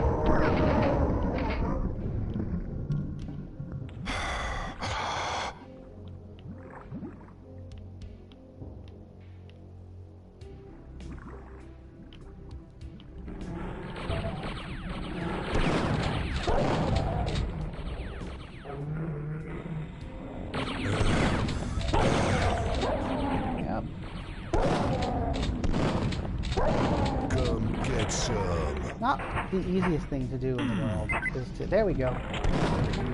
I thought I was going to be standing there for 3 days trying to figure that damn thing out, but thankfully for everyone.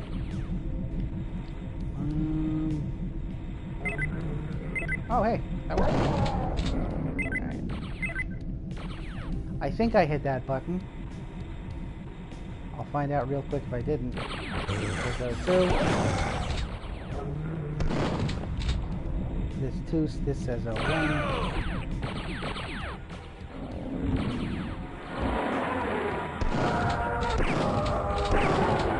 There we go. Come on, guys. Let's all go into the pit. Alright, so there you go. I'll wait for this guy to wake up.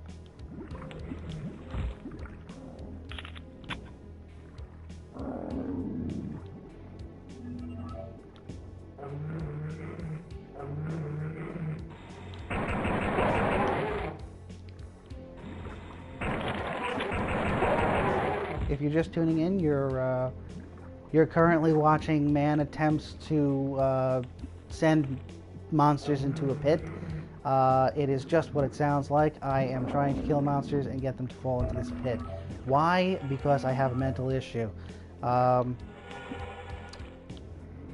Or more appropriately, we're trying to get them out of the way so I can search for the actual exit to this level that I just started finding. Okay.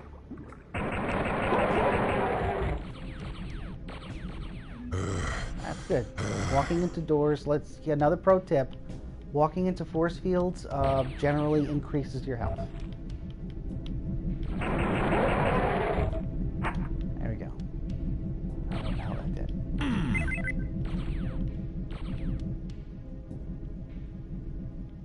As far as secret levels go in the Duke3D game, this is the longest probably the most detailed, I should say, of them. There are other secret levels to be found throughout the episodes, but stuff in the second episode generally is short. It's almost like it was a Duke match level that they decided they should throw some monsters in and make it a secret level. Kind of an Easter egg more than a full-on experience. This one, and there's one called Freeway, I believe, in the in level episode 3. Those are the most meaty of them. The ones that I would actually say qualify as full levels, as opposed to just kind of Easter eggs for the vigilant player. You guys are jerk baskets, and I'm going to blow you up. I'm gonna get medieval on your No one loves asses. you guys, not even your moms.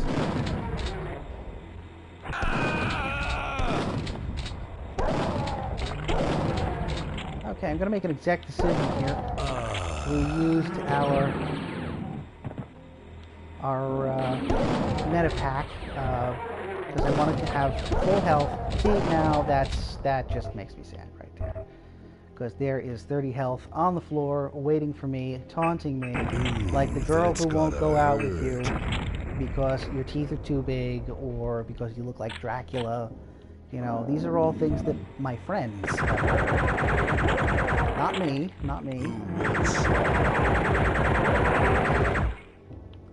This stream is a mess, folks.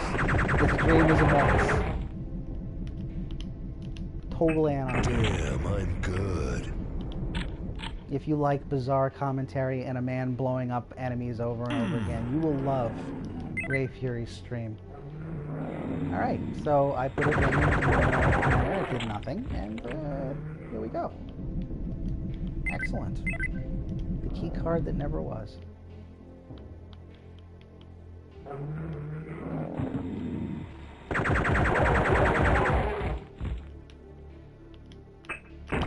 Bada bing.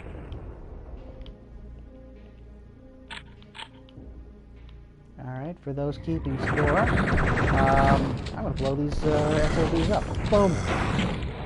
That worked out not well at all. There, that was alright. It's a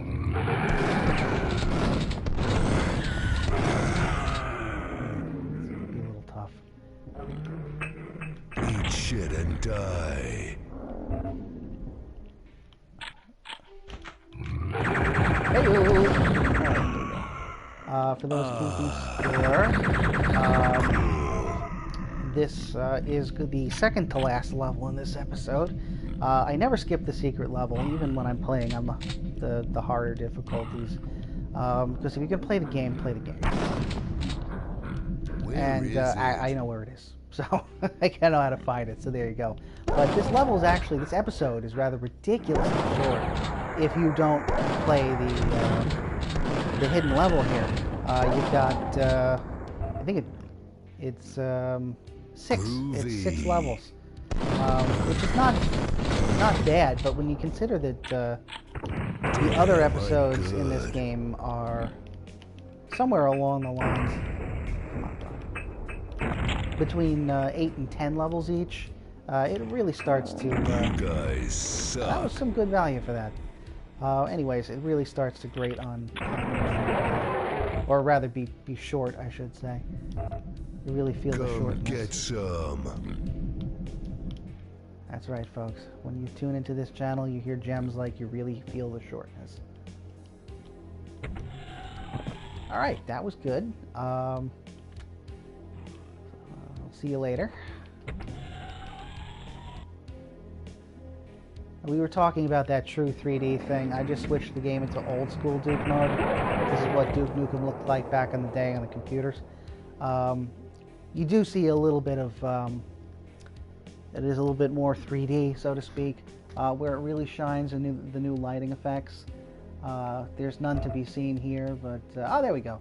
See up there, you can see those lights are glowing, but they don't really have that reflective nature if you don't turn it into, if you don't turn on the new mode. So we're now entering the 15th time that I have killed that same enemy.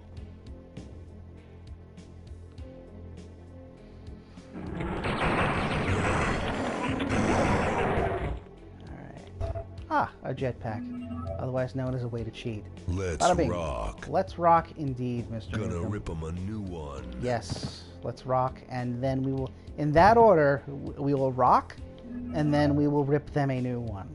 All right? Let's go about doing that. This may or may not be rocking. I don't know. But I do know how to, as Duke would say, rip them a new one. And that is by running away and screaming like a small child. Here we go. We just blew up that spaceship. We blew it up so hardcore that the labels fell off slower than the ship exploded.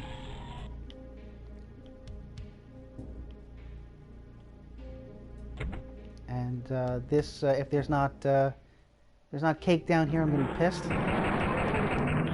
I am not seeing cake. I am seeing a lot of bad guys. It's nothing like cake.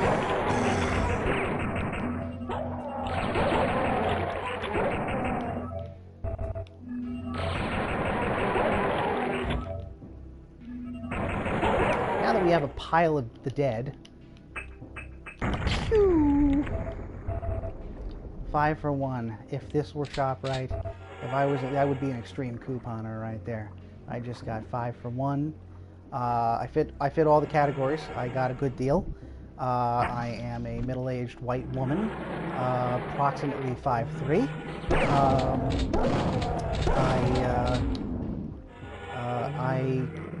I have no wife, and my husband is having an affair. Probably with the mailman. So that makes me, I suspect it's the mailman. So that makes me the perfect couponer. Just what you would expect to see underground at a launch site is a river of slime. Duke Nukem as brought to you by the Ghostbusters series. Yeah. You know what? I'm wasting my bullets.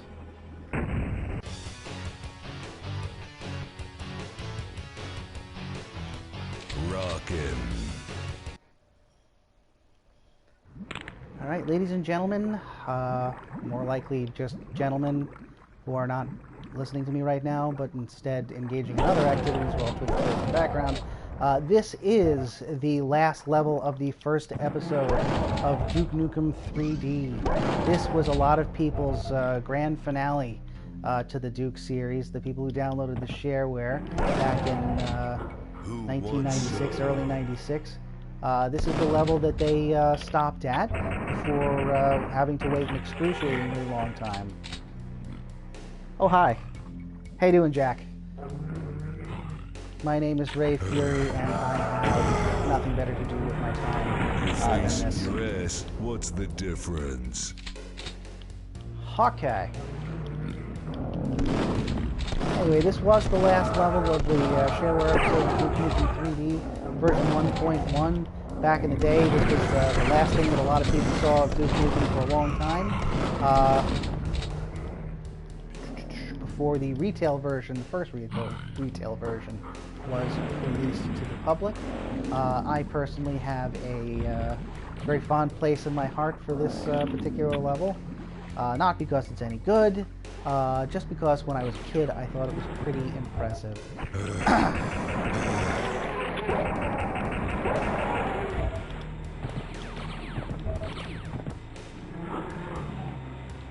So, one of the reasons we went to that secret level before, I was talking about how I'm going to play the game, and the episode's too short without it. The real reason we went there was to get the jetpack, because you can cheap this level like nothing else if you have that jetpack. So all that be a man stuff, yeah, take that with a grain of salt.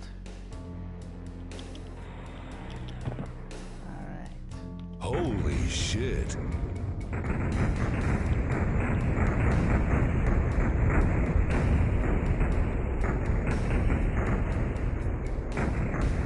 Faces of Death. Yes, that was one of the... Jack just, one of our people watching right now. It goes by Jack. Jack just said that you could find the secret level Faces of Death. Yes, I have found that level myself. I believe that is in the second episode. Correct me if I'm wrong, Jack. I think that's the second episode. Might be the third. I know that I've played through this game all the way, getting all the secret levels at least once or twice in my life. So I know I've played it, but I could not exactly point out which one it is. Not without a little help. But I think that appears in the second episode. Spin Cycle was the name of the first. Was the name of the first secret level in episode 2. Episode 2 actually has 2 secret levels. Spin Cycle being one, which is more of a Duke match level that they populated with monsters and said, what the hell, let's have the player find it. And I think Faces of Death was the second one. Maybe I'm wrong. Damn. Well, was that, Jack, was that was Faces of Death a Duke match only level? You may or may not know. Damn, I'm good. And I wasted it. Didn't need it. Hey, but whatever. It's fine. This is the last level of this episode. So I guess we are going to party like it is 1996, and we are all bumbling 13-year-old virgins. Unless any of you are currently 13-year-old virgins, in which case you don't have to pretend, and the experience is probably a lot more authentic for you.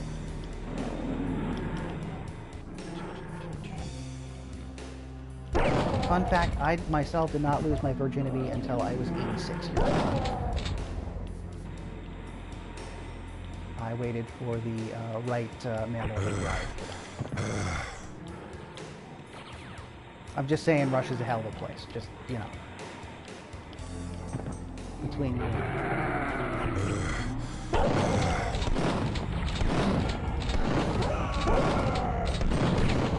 Normally when I'm playing Duke Nukem, I try to find all the enemies and blow them all up, and kill them rather. But in a situation like this, I'm not going to go out of my way to find new enemies, because these new enemies are they respawn and make life pretty difficult for good old Duke. You may or may not know that I've only said it 300 times, but if you're just tuning in, you may or may not know that in damn on good difficulty, the enemies respawn. However, that can be avoided if you blow up the bodies. You cannot respawn something that is dead. Okay, we got another comment. Single player level. Okay. Alright, so Jack points out that Faces of Death is in fact a single player level. And if I'm right, it's the one in the second episode. I could look it up on my phone, but we're playing like it's 1996. What phone are we talking about? Can I look things up on my dial-up phone? And the answer is no. No, you're an idiot if you think that. That was unacceptable loss, so we're going to try. Okay, well, when we try again the third time, we're going to do a better job. Alright? Alright, we got this.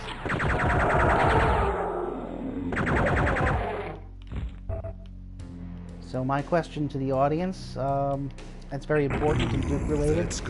If you were a fruit, what kind of fruit would you be and why? My answer is I would be a watermelon, because if you cut me open, I bleed, So, and if you also just tuning in, I'm not drunk or high, I'm just tired. Which is why the commentary has degenerated into me talking about fruit.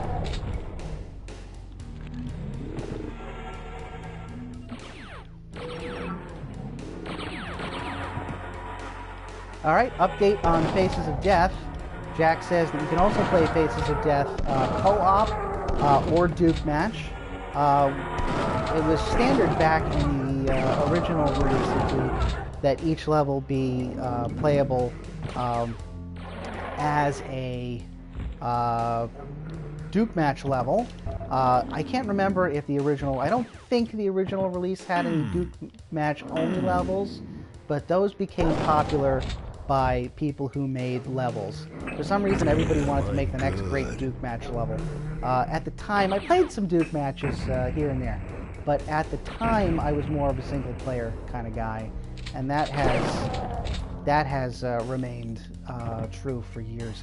The only game that I really want to play multiplayer is any of the Street Fighter games, which, as you may remember from previous broadcasts, I have declared my love for them, but also I am about as good as Street Fighter as I would probably be as being a scientist. I don't know why I said that, and yeah, that was a terrible analogy. So just know that I wasn't very good at science in high school. God, did you guys know it's almost midnight? I have been up for quite a while now.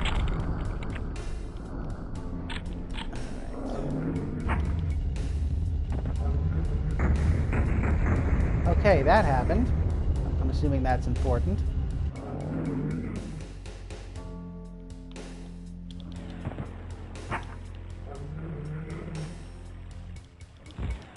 Oh, there we go. Alright, so what's about to happen? So I'm going to shrink myself intentionally. We're going to go through here. And, yeah, there we go. I think there's a secret in them bar hills. Yeah, enemy respawn is the worst / best part about this difficulty level. And as we had mentioned probably about 37 times over the course of the last hour or two since I have been streaming, the way to prevent that from happening is to blow up or crush with the shrink ray the bodies, and then they don't come back. You can't reanimate something that is not there. Oh, alright, looks like a secret to me. So, folks, it would appear that we are getting close to the conclusion of this level. I'd say there's probably about 10 to 15 minutes left of this broadcast. I'm going to try to do these levels, this Damn I'm Good run. I'm going to attempt to do it on an episode-by-episode basis. Cool. So this, of course, is going to be the shortest of the episodes. Because there is the least material to work with. So I have finished this episode before on the Damn I'm Good difficulty level. Probably within the last 3 years. I did it on the Megaton edition, so this is not new ground for me. What will be new ground is when I get to episode 2. So I won't have had any Damn I'm Good experience past this level. I've beaten specific levels. I finished the stadium level of episode 3 on Damn I'm Good difficulty. But that's actually kind of easy. All you do is revolve around and around the last bad guy. And in fact, I can show you guys after this how ridiculously easy it is. Because you just gotta, like I say, you just go around and around, and it doesn't hit you.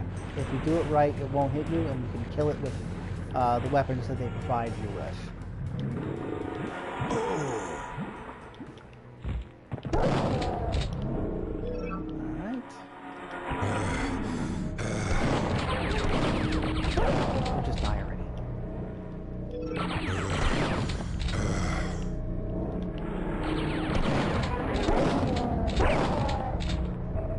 Alright, folks, we're getting near the end here. There is a secret in this level that involves finding a, in quotation marks, babe, that was not, you can't find anywhere else in the game. It's a reskin of the cheerleaders from the end of episode 3. Normally I would go and find it, but when you're playing on the Damn I'm Good difficulty level, you basically play like your ass is on fire. And that is definitely how I am playing. You play like you're scared, you play like you're Jamie Lee Curtis trying to get away from good old Mikey Myers. In other words, run, Jamie, run. So that is what I'm doing right now, although my name is not Jamie.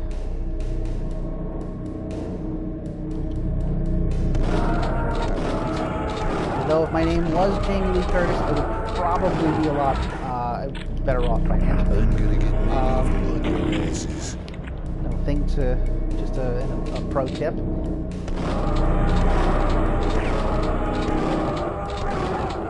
Oddly enough, enemy behavior is not... Oh, Nikes. Enemy behavior is not any different on this difficulty level. It's just about the respawning and the numbers. So they don't get you by being any smarter. Where they get you is just by being more numerous and reappearing once you've... Oh, that's good. I'm glad I shut that down. Yes, there is a secret at the top of the pyramid. I am aware. I think it is... Alright, well, you know, since you mentioned it, we'll go find it.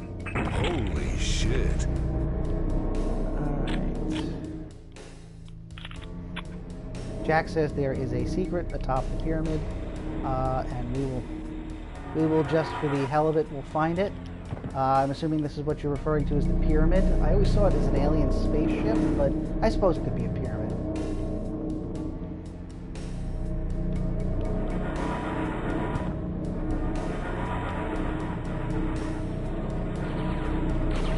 And the secret is that I get shot by aliens.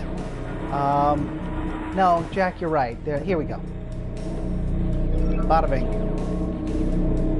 Alright, folks.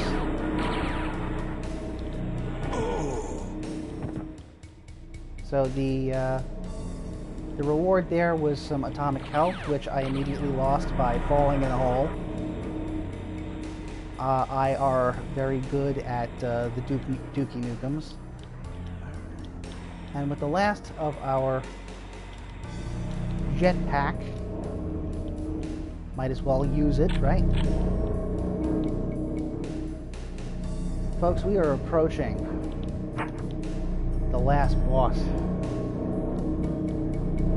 I'm gonna call him Stan. The last boss, Stan. Stanley is very upset. I don't know why, but he does not like Duke Nukem. He probably does not like other good things, like Slim Jims. Here we go. You can hear him. Boom! There you are.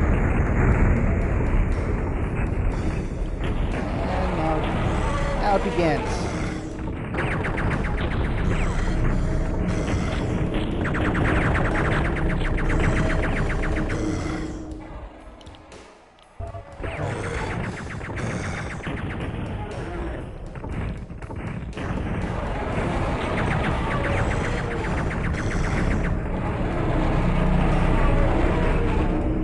Yes, I did play the whole episode.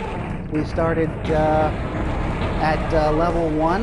This is the first time I have ever streamed with a microphone. So if you want to go back and watch the replay of this, it is a good 2 hours of me babbling on and on about how much I love Duke Nukem and enjoyed it when I was a kid. And as an adult, since I can never let go of anything, here I am replaying it for the 2000th. Maybe wondering, why is this guy using the chain gun cannon? The answer is because it worked.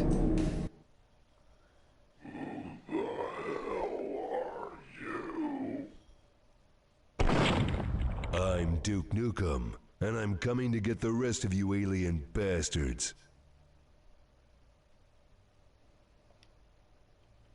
You guys want me to try to read this in Duke's voice? After wiping the blood and brains from his boots, Duke explored the alien ship. Monitors showed a titanic alien ship hovering above Earth, with dozens of smaller ships offloading green, cocoon-like pods. One showed them in close-up. They all held women still alive. Nobody steals our chicks and lives, thought Duke. Just like the ones Duke encountered.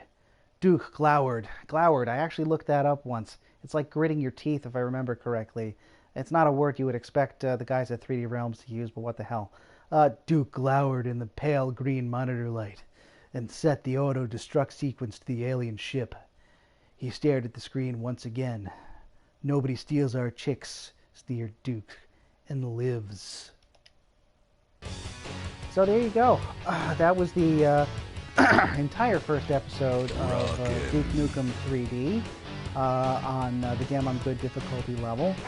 We had mentioned previously that the last episode of the last level, of the third episode, the stadium, can be easy, even if you put it on the Damn I'm Good difficulty. Good. So just to cap this off, what the hell, we'll show you what that's like. Noting that I'm starting with nothing but a pistol. The trick is to get yourself up here and to have always run mode on. We'll ignore these guys. And just hit him with everything you've got. The official name for this guy is the Cycloid Emperor. That's been a long day. The Cycloid Emperor. And he is pissed off for some reason. And he does not like us. So we don't like him. He's not invited to any of our parties. So I ate a rocket there. You don't have to. It's in fact not recommended if you want to finish this level in a quicker manner. Pistol, very underrated weapon. The pistol does do low damage, but it also has insane accuracy. It can hit from very far away, and its usefulness is very underutilized in my opinion in the first three difficulty levels. We have a bit of an issue here. Come get some. It is not as useful in the Damn I'm Good mode, for obvious reasons.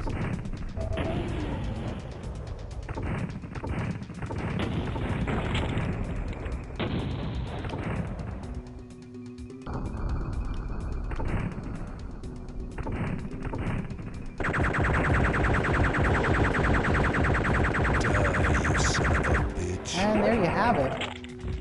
The probably the easiest level in the game, if you ask me. And of course, game over. Game over. Of course, we see this level redone for the first level of Duke Nukem Forever. My name's Duke Nukem. After a few days of R&R, I'll be ready for more action. John St. John, the voice actor for Duke, re-recorded all of his lines for this game, for this re-release, except for this. This part. Probably because they couldn't find the original actress to redo that one little bit of dialogue. So, for a guy who's played this game a billion times, I can tell you that that's... there you go. That bit of dialogue is the only original dialogue still left rip 'em a new in the one. game. Although you can switch to Legacy Duke speak. Okay. Ladies and gentlemen, I could do another level or two of the second episode. Would anyone be interested in that? I suppose we could do a level or two. We'd be breaking new ground. First time I played this in Damn I'm Good mode. So... Damn, oh, I see. I'm Jack good. asked, have you played the new episode? I thought he said, have you played the whole episode? Yes, Nobody Jack. steals I our have played chicks the and new lives. episode. I feel that it is a better... Hail to the king, baby.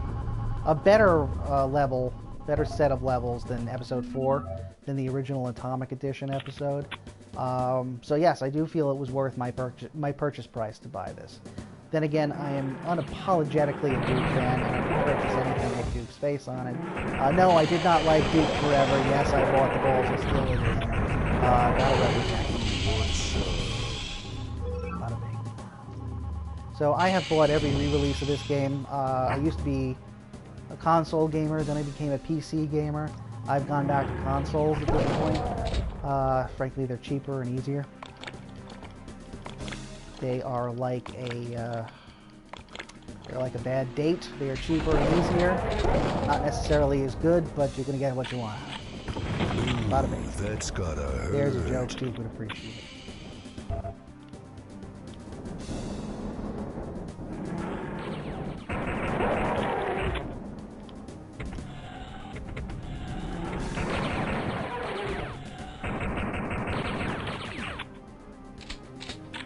I don't have the patience, folks. See you in hell.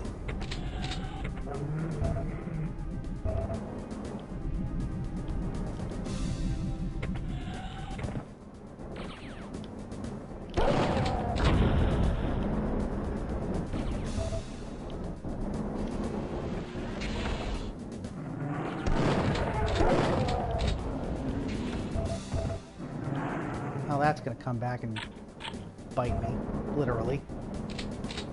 So let's get out of here, shall we? Yeah, I'll tell you. Excuse me, I'm starting to lose my voice. Jack points out that this game does have easy trophies, and he is correct.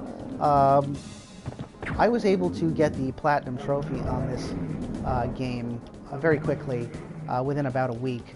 It would have been 3 days had I not gotten sick in the middle. I got sick recently to the point where I could not, I think it was the flu, I could not hold a controller because my arms hurt so bad. I've never had a sickness where my arms hurt, but the irony of it all was I finally got a few days off from work, but I couldn't play video games as I am wont to do. So instead, I just watched hours and hours and hours of badly subtitled fan subs of a show called Battle Fever J. I don't know if anyone's ever heard of that. That is of the Super Sentai variety. Note that I am saying Sentai and not anything with an H. That means Super Soldier, or Super Squadron, you know, whatever you feel like in Japanese. And that is, here's your big reveal, that is Japanese Power Rangers. As a grown adult, I feel that it is very important for me to engage in watching what boils down to Power Rangers. I think that it will help me in my work life. Where is it? I feel like I'm just a better husband and a better father. You know, so I watched 28 episodes of that. Battle Fever J is horrifying. It is monster of the day. The costumes are terrible, and you know, but I'll be damned if I didn't have fun with it. So, do I recommend pirating that entire series and watching it while you're very sick? Probably not. But if you're me, it was a great idea. Bada bing. All right, folks, I'm probably going backwards. Jack, do you only have a PS3? Is that why you hope that this game comes out for PS3? Or do you have maybe another gaming system and you just happen to like PS3 a little bit better?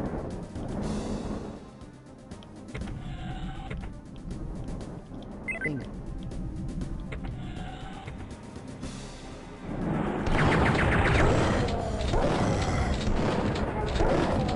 Not for nothing though, the PS3 version of Megaton, those trophies were rather easy too.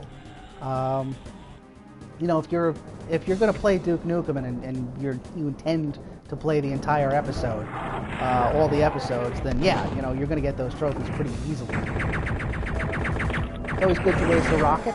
It's always good to get shot in the face. This is good. Your face, your ass, what's the difference? Your face, your ass, what's the circumference?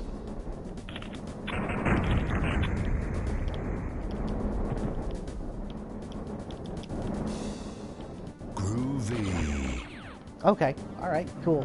So I guess what you're saying, Jack, you have both of those gaming systems. I guess what you're saying is that it would be nice to play it on another system and get an easy platinum. You, sir, I agree with on that. I wouldn't call myself a trophy hunter, but if I really love a game, I do want to get all the trophies. Currently have 19 platinums. The latest one was Saturday Morning RPG. for PS4. And it is a bland little role-playing game that does have some charm. If you grew up in the 80s, I think you'll get a kick out of it. And I don't have the red access card.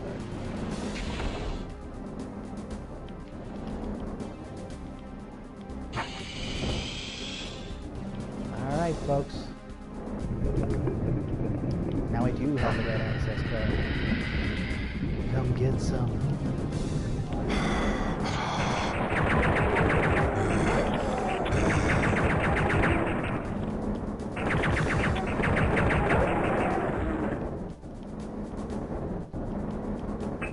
I'm gonna get medieval on your asses.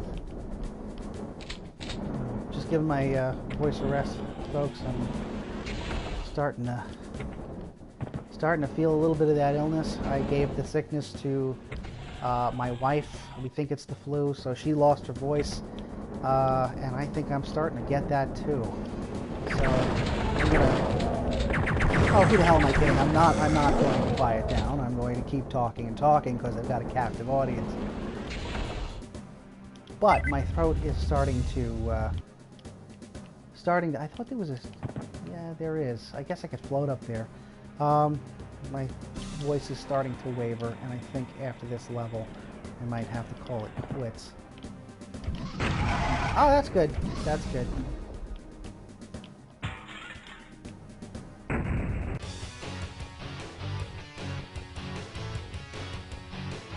Gonna rip 'em a new one.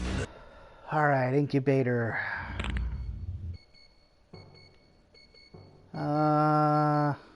What time is it? Alright, so it's about 12:30 where I am, here on the moon. Who wants some? I should probably go to sleep,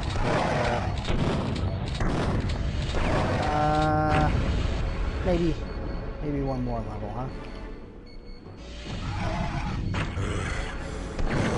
We've already got this far.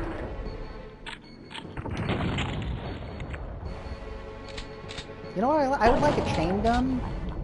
If anyone sees one, just let me know. Oh, this is beautiful. It's not horrifying at all. Nice thing, these are my least favorite enemies in the whole game. Mostly because they explode.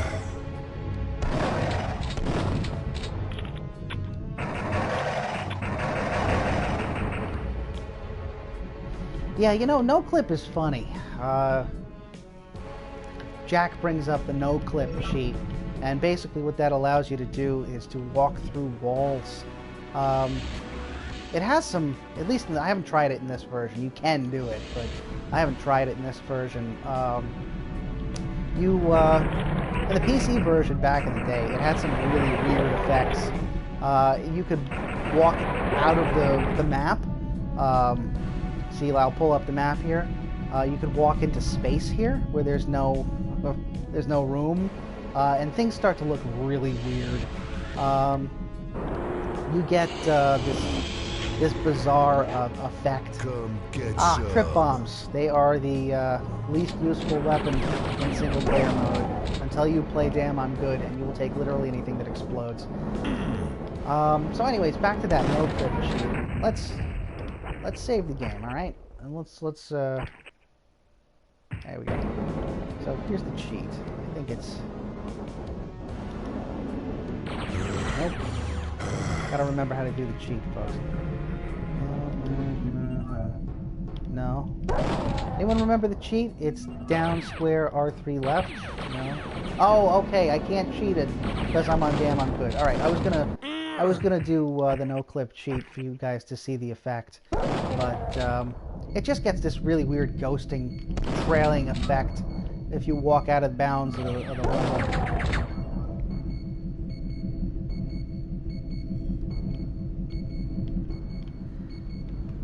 Now, Jack asks if I haven't tried the cheat code. I have. You need to do it to get a trophy. But it will not allow you to cheat when you're playing the Damn I'm Good mode. That's something I had forgotten. I never used to use the cheat codes when I was a kid. The only time I would use no clip was when I couldn't find the exit to a user level. You know, when you're dealing with a user level, you don't know. You don't know if they put in the an exit. You don't know if the exit they put in even works. You know, a lot of these maps that you used to be able to download were, they probably still can. It was amateur hour, but you know what? It was good. It was a creative, it was a community creative effort that I have not seen in the games that I've been playing since Duke3D. Probably because I switched from PC to console.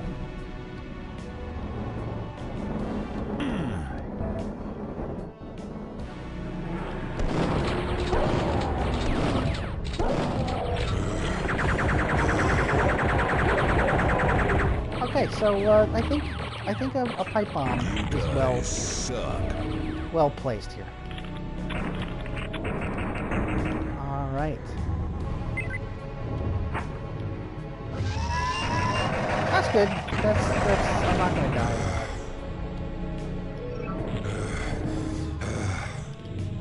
I use sarcasm when I want to say terrible words. Like I said, I want to keep this relatively family friendly. Question then is, why am I playing Duke3D? And the answer is because I like it.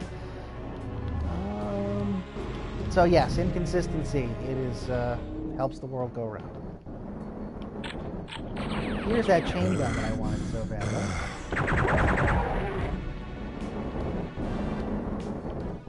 Right. Jack is saying I can enter the no cheat on Damn I'm Good difficulty, but I did just try to enter it a couple of minutes ago, and I got a message saying that I am too good to cheat. Let's see if I can't make that message appear again. No, I keep doing it wrong, folks.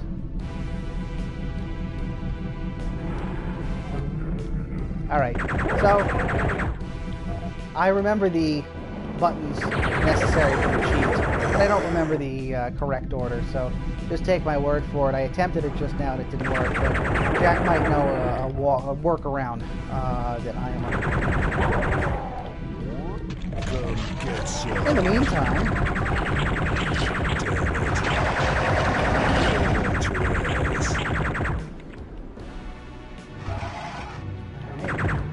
you know, these kinds of enemies on this difficulty level are kind of welcome, these one-hit wonders.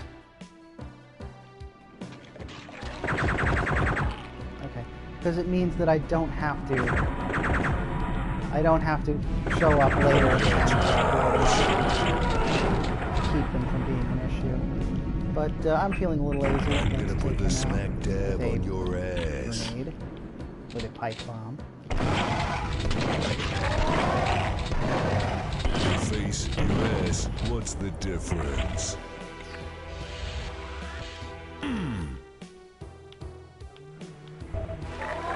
Alright, folks.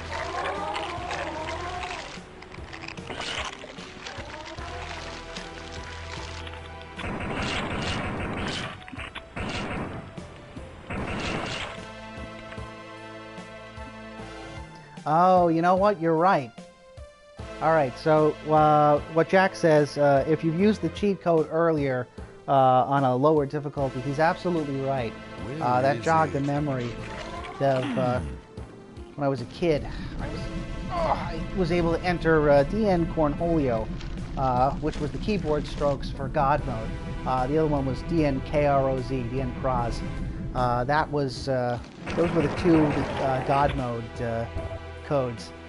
And I remember entering them and changing the difficulty. So, sweet vindication for you, sir. You are correct. My memory just did not hold up for that one.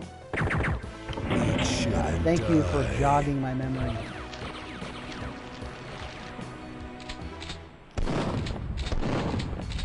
All right, there we go. Me too. I think the space episode is my least favorite. Who wants some? You know, I like the real world aspects of Duke. I feel like the space episode is just kind of bland. They're good levels, you know, upon playing them, you know, so many times in various releases.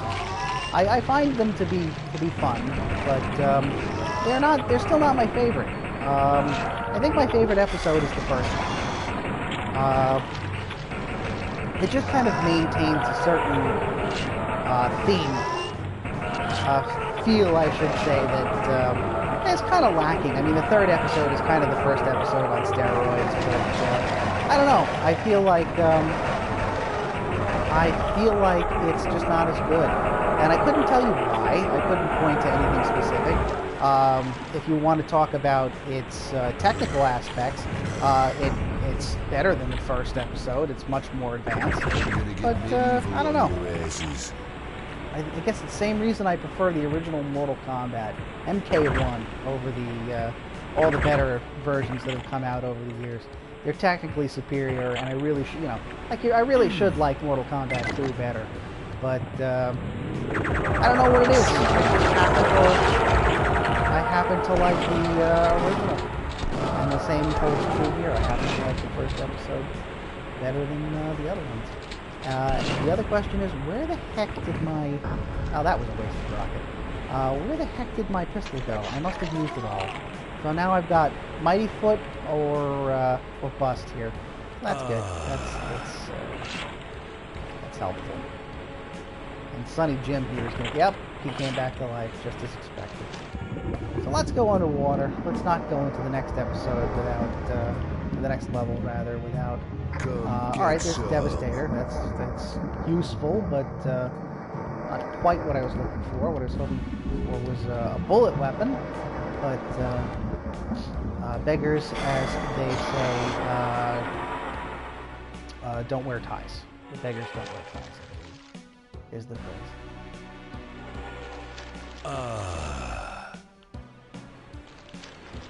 Here we go. That sucked really hard. We're gonna try that again.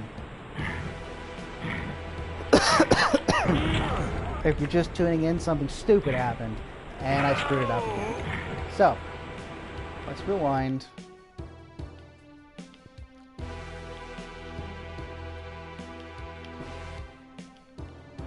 Alright.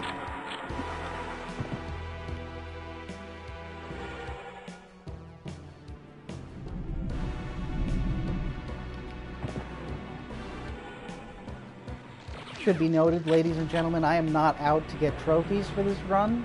I've got all the trophies that this game has to offer already. This is purely a run for fun, and to prove to myself after 20 years that I can handle this difficult level. So I am not going to try to be a hero here. Oh my god!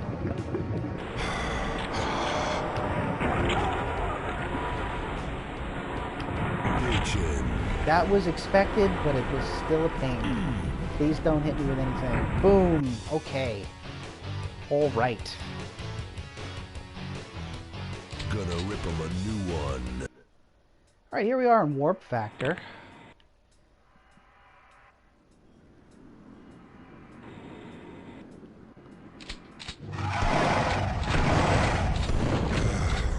Where I got immediately murdered, and that was the end of the game. It was a very quick and sad game. Alright, so... Come on. Yeah, come on indeed, Duke. Let's try this again. Remember I said to play like the Jamie Lee Curtis being stalked by Michael Myers? Alright, so... I just want to point out that that flying thing with no arms was able to open the door. I'm not sure how it did that, but it did, so...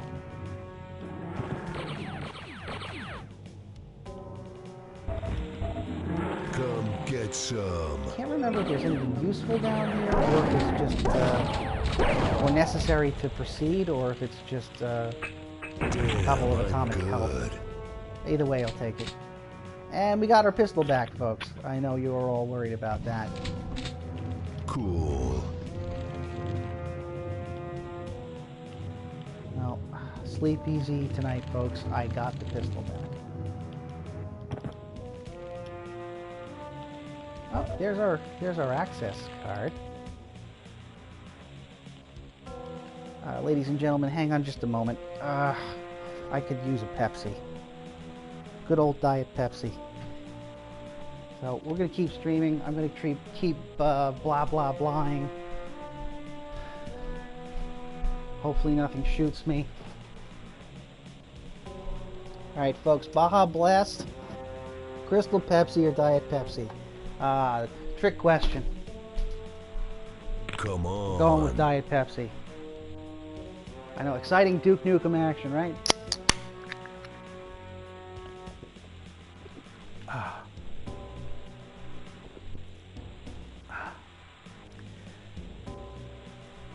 Everybody remember when I said that I was going to stop playing after the end of the first episode?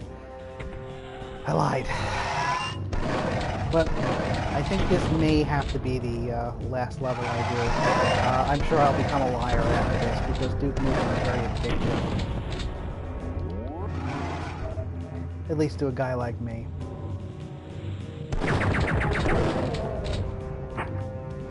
Oh, good, good. That gives me a chance.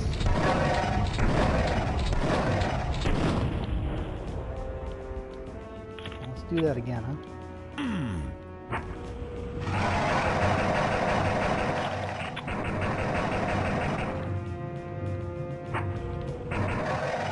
Oh, no. We're rewinding.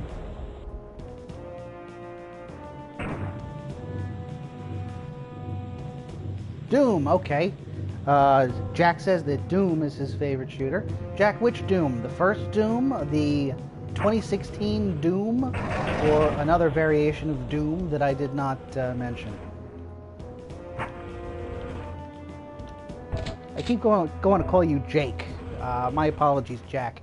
I have a work-study student by the name of Jake. So I am constantly saying the name Jake.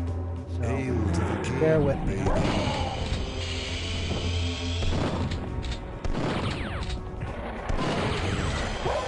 Yep, when Duke needs to do a little close-up ass-kicking, he has the mighty foot. Alright. Come get some. Oh, this is good. Alright, well, that was actually worked out better than I thought.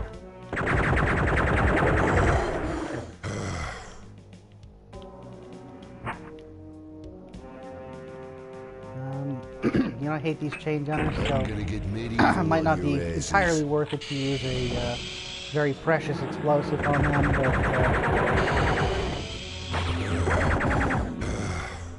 I don't want to deal with them.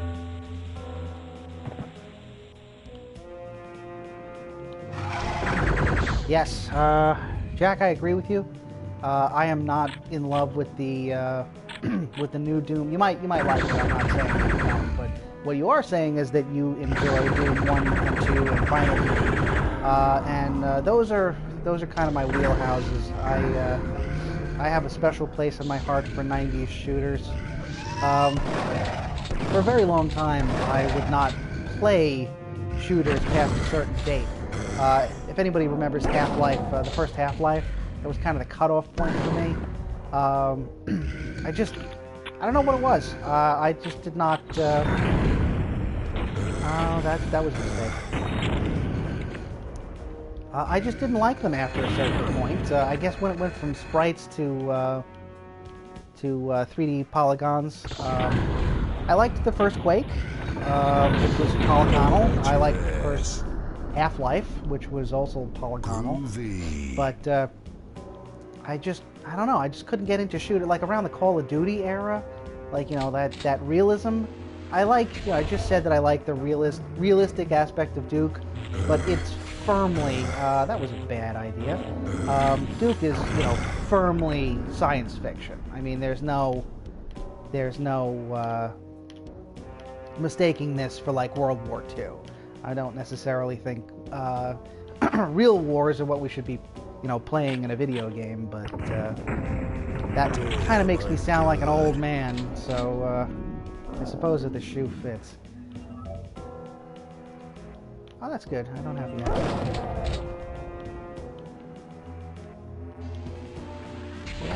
That's not going to help us.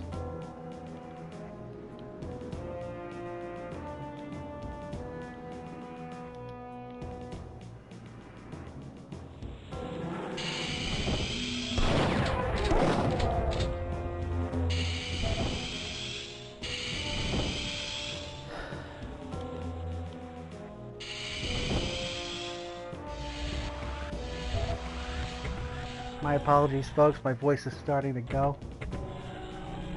I've been talking for 2 straight hours, I guess. However long I've been running this broadcast.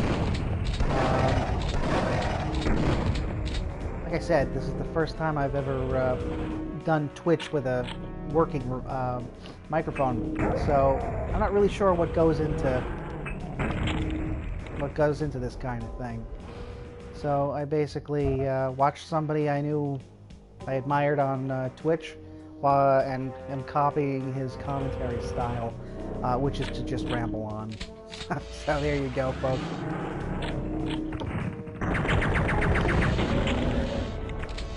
A little bit lazy there on my part. To just immediately default to blowing one. Painkiller. Jack asks, have I tried Painkiller, Hell, and Damnation? The answer is no. The name rings a bell, but gosh, I can't remember.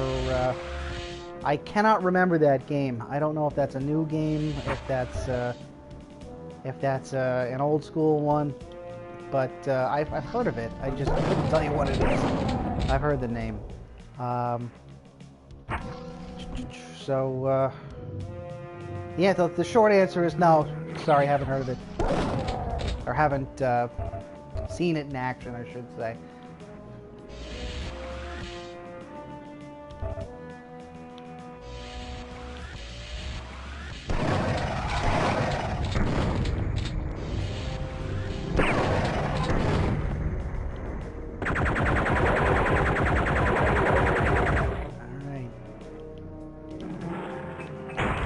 A little lazy on my part. I know, they're stormtroopers. I should just take them down.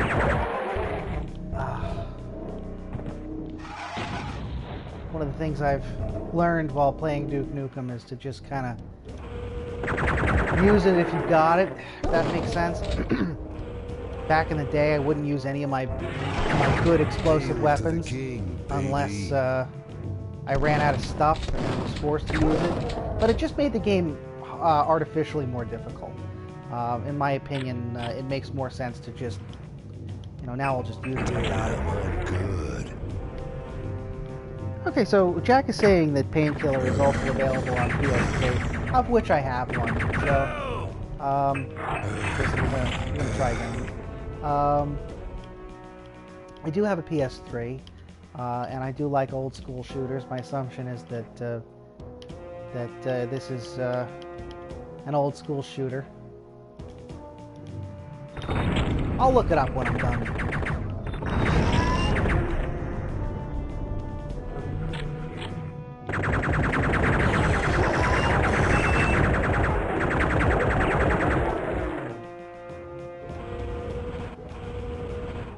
Groovy. Folks, I'm gonna do it. Hopefully it got his buddy. Alright, well, oddly enough, it blew up the two more deadly of the enemies. Oh, good. Alright, remember earlier I had said with these puzzles, it's either the two on the end or the one in the middle. This is a situation where it is the one in the middle. I don't know what the hell just happened there. I think I almost got squashed. Now that is something I can use.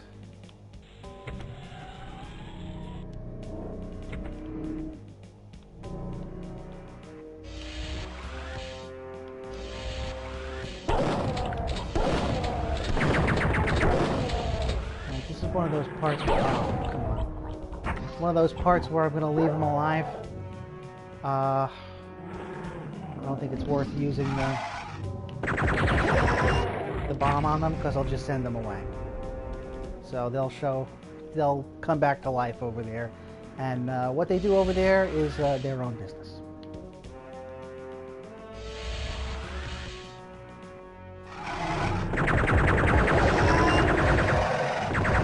This is a chance to, yep, What a mess. I took that SOB out along with that blind sentry.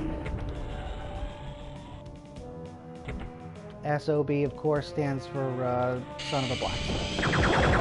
We don't curse on this. Oh, good. Good. That makes my life easier. This is one of those situations where I have to use rockets. I guess I don't have to, but I can't conceivably see myself killing him with bullet weapons from this range. From long range, yes, it's more feasible, but from at mid to close range, you kind of gotta take the hit. We're getting near the end of the level here.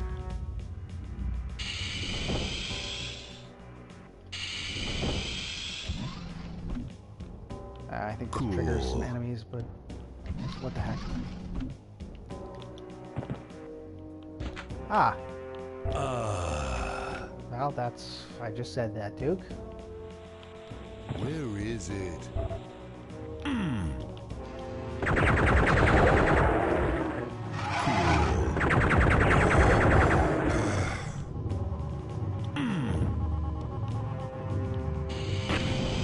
Oh, you know something?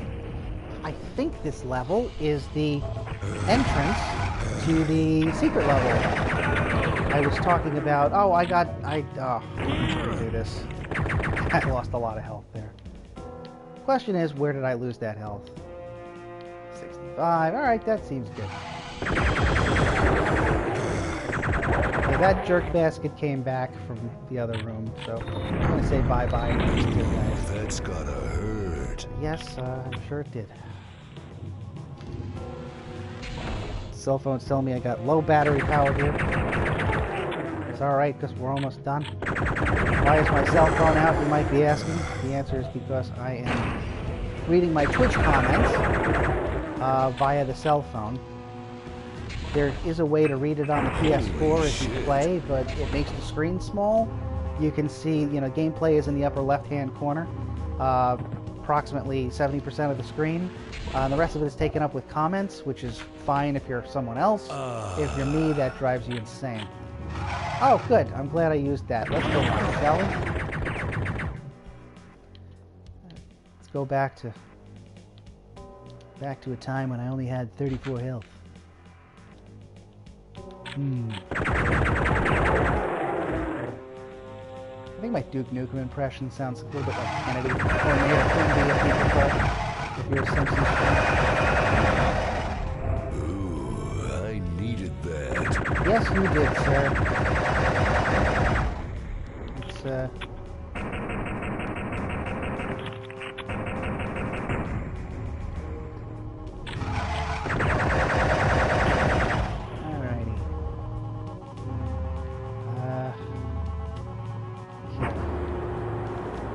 When I was a kid, for years I thought that was a UFO.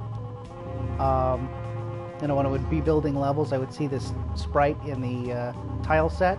I thought it was a UFO. It's like that's the world in there. That's like the Earth. So yeah, pointless trivia for you. Pointless, useless trivia. Let's take a look for a minute just to point out a technical aspect here. That is the way that it looks in the old Duke Nukem. And that is the way that it looks in this new engine. So you can see the Earth has a little bit of roundness to it. It looks more like a marble than just kind of the flat circle that it looks like here. I didn't think the old Duke looked bad, but I think this new one looks pretty damn good.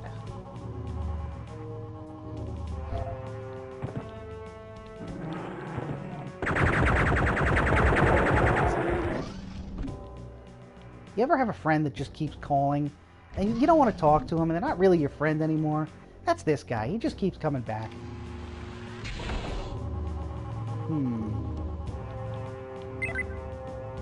Oh.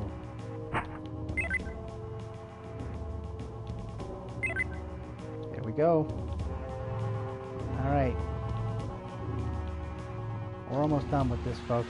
And there he is again. Damn, I'm good. Wasted a rocket on that one. That's alright. I wonder if there's another Battle Lord down here. Wouldn't that be fun, guys?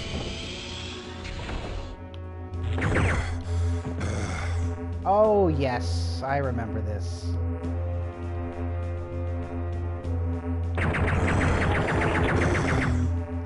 We're gonna redo that. That's great. Let's go back, huh? Here we go. Let's play from there. Oh, okay. I don't know what I did, but it happened, so...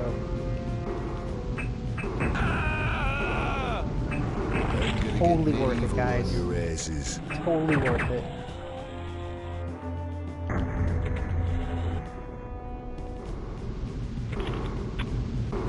Alright, so there's the exit to the level.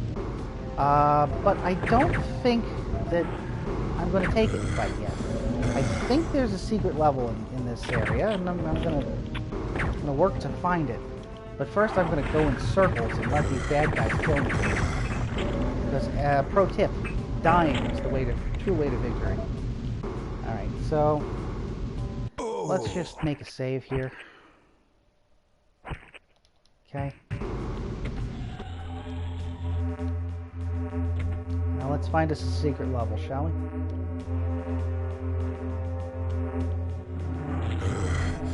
That's good. The electric aspect of this whole thing. It's really what makes it work. Okay, so we're gonna reload that save state.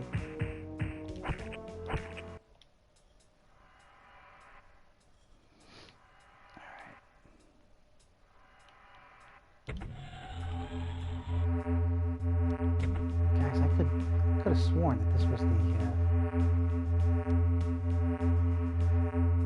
that this level has a secret level exit. Let's I'll just reload if necessary. I seem to remember it being up here, although I'll take that critical. Alright, so here we are. There's this. Oh, good, it's our buddy again. It's our good old friend.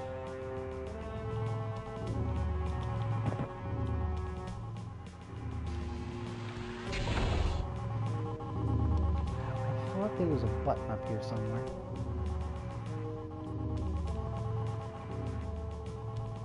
Maybe that's the next level. Maybe I'm nuts.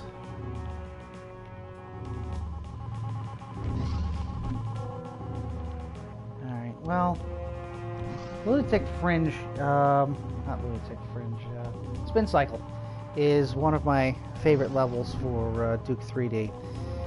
And it is a hidden level. But I don't know,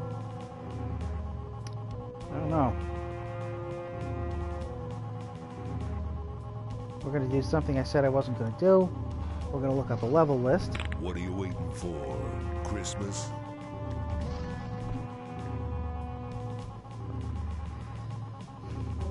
Alright. I know, exciting action, right? Exciting Duke Nukem action. Here we go. And I am currently in Warp Factor. That is the name of this level. Yep, Warp Factor. And, no, the next level is a normal level. You're supposed to get to the... Okay, so, my memory's off. Exciting save state loading action. Boom.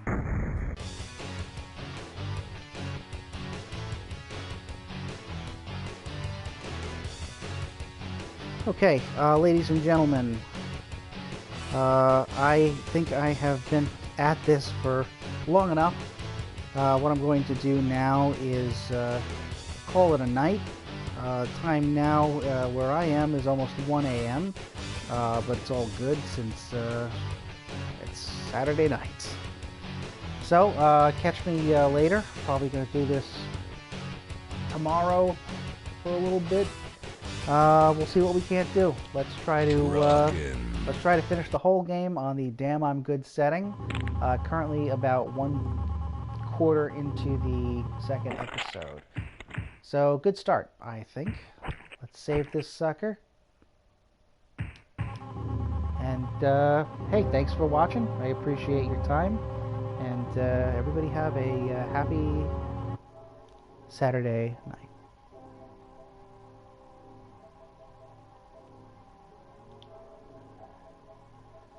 Good night, everybody.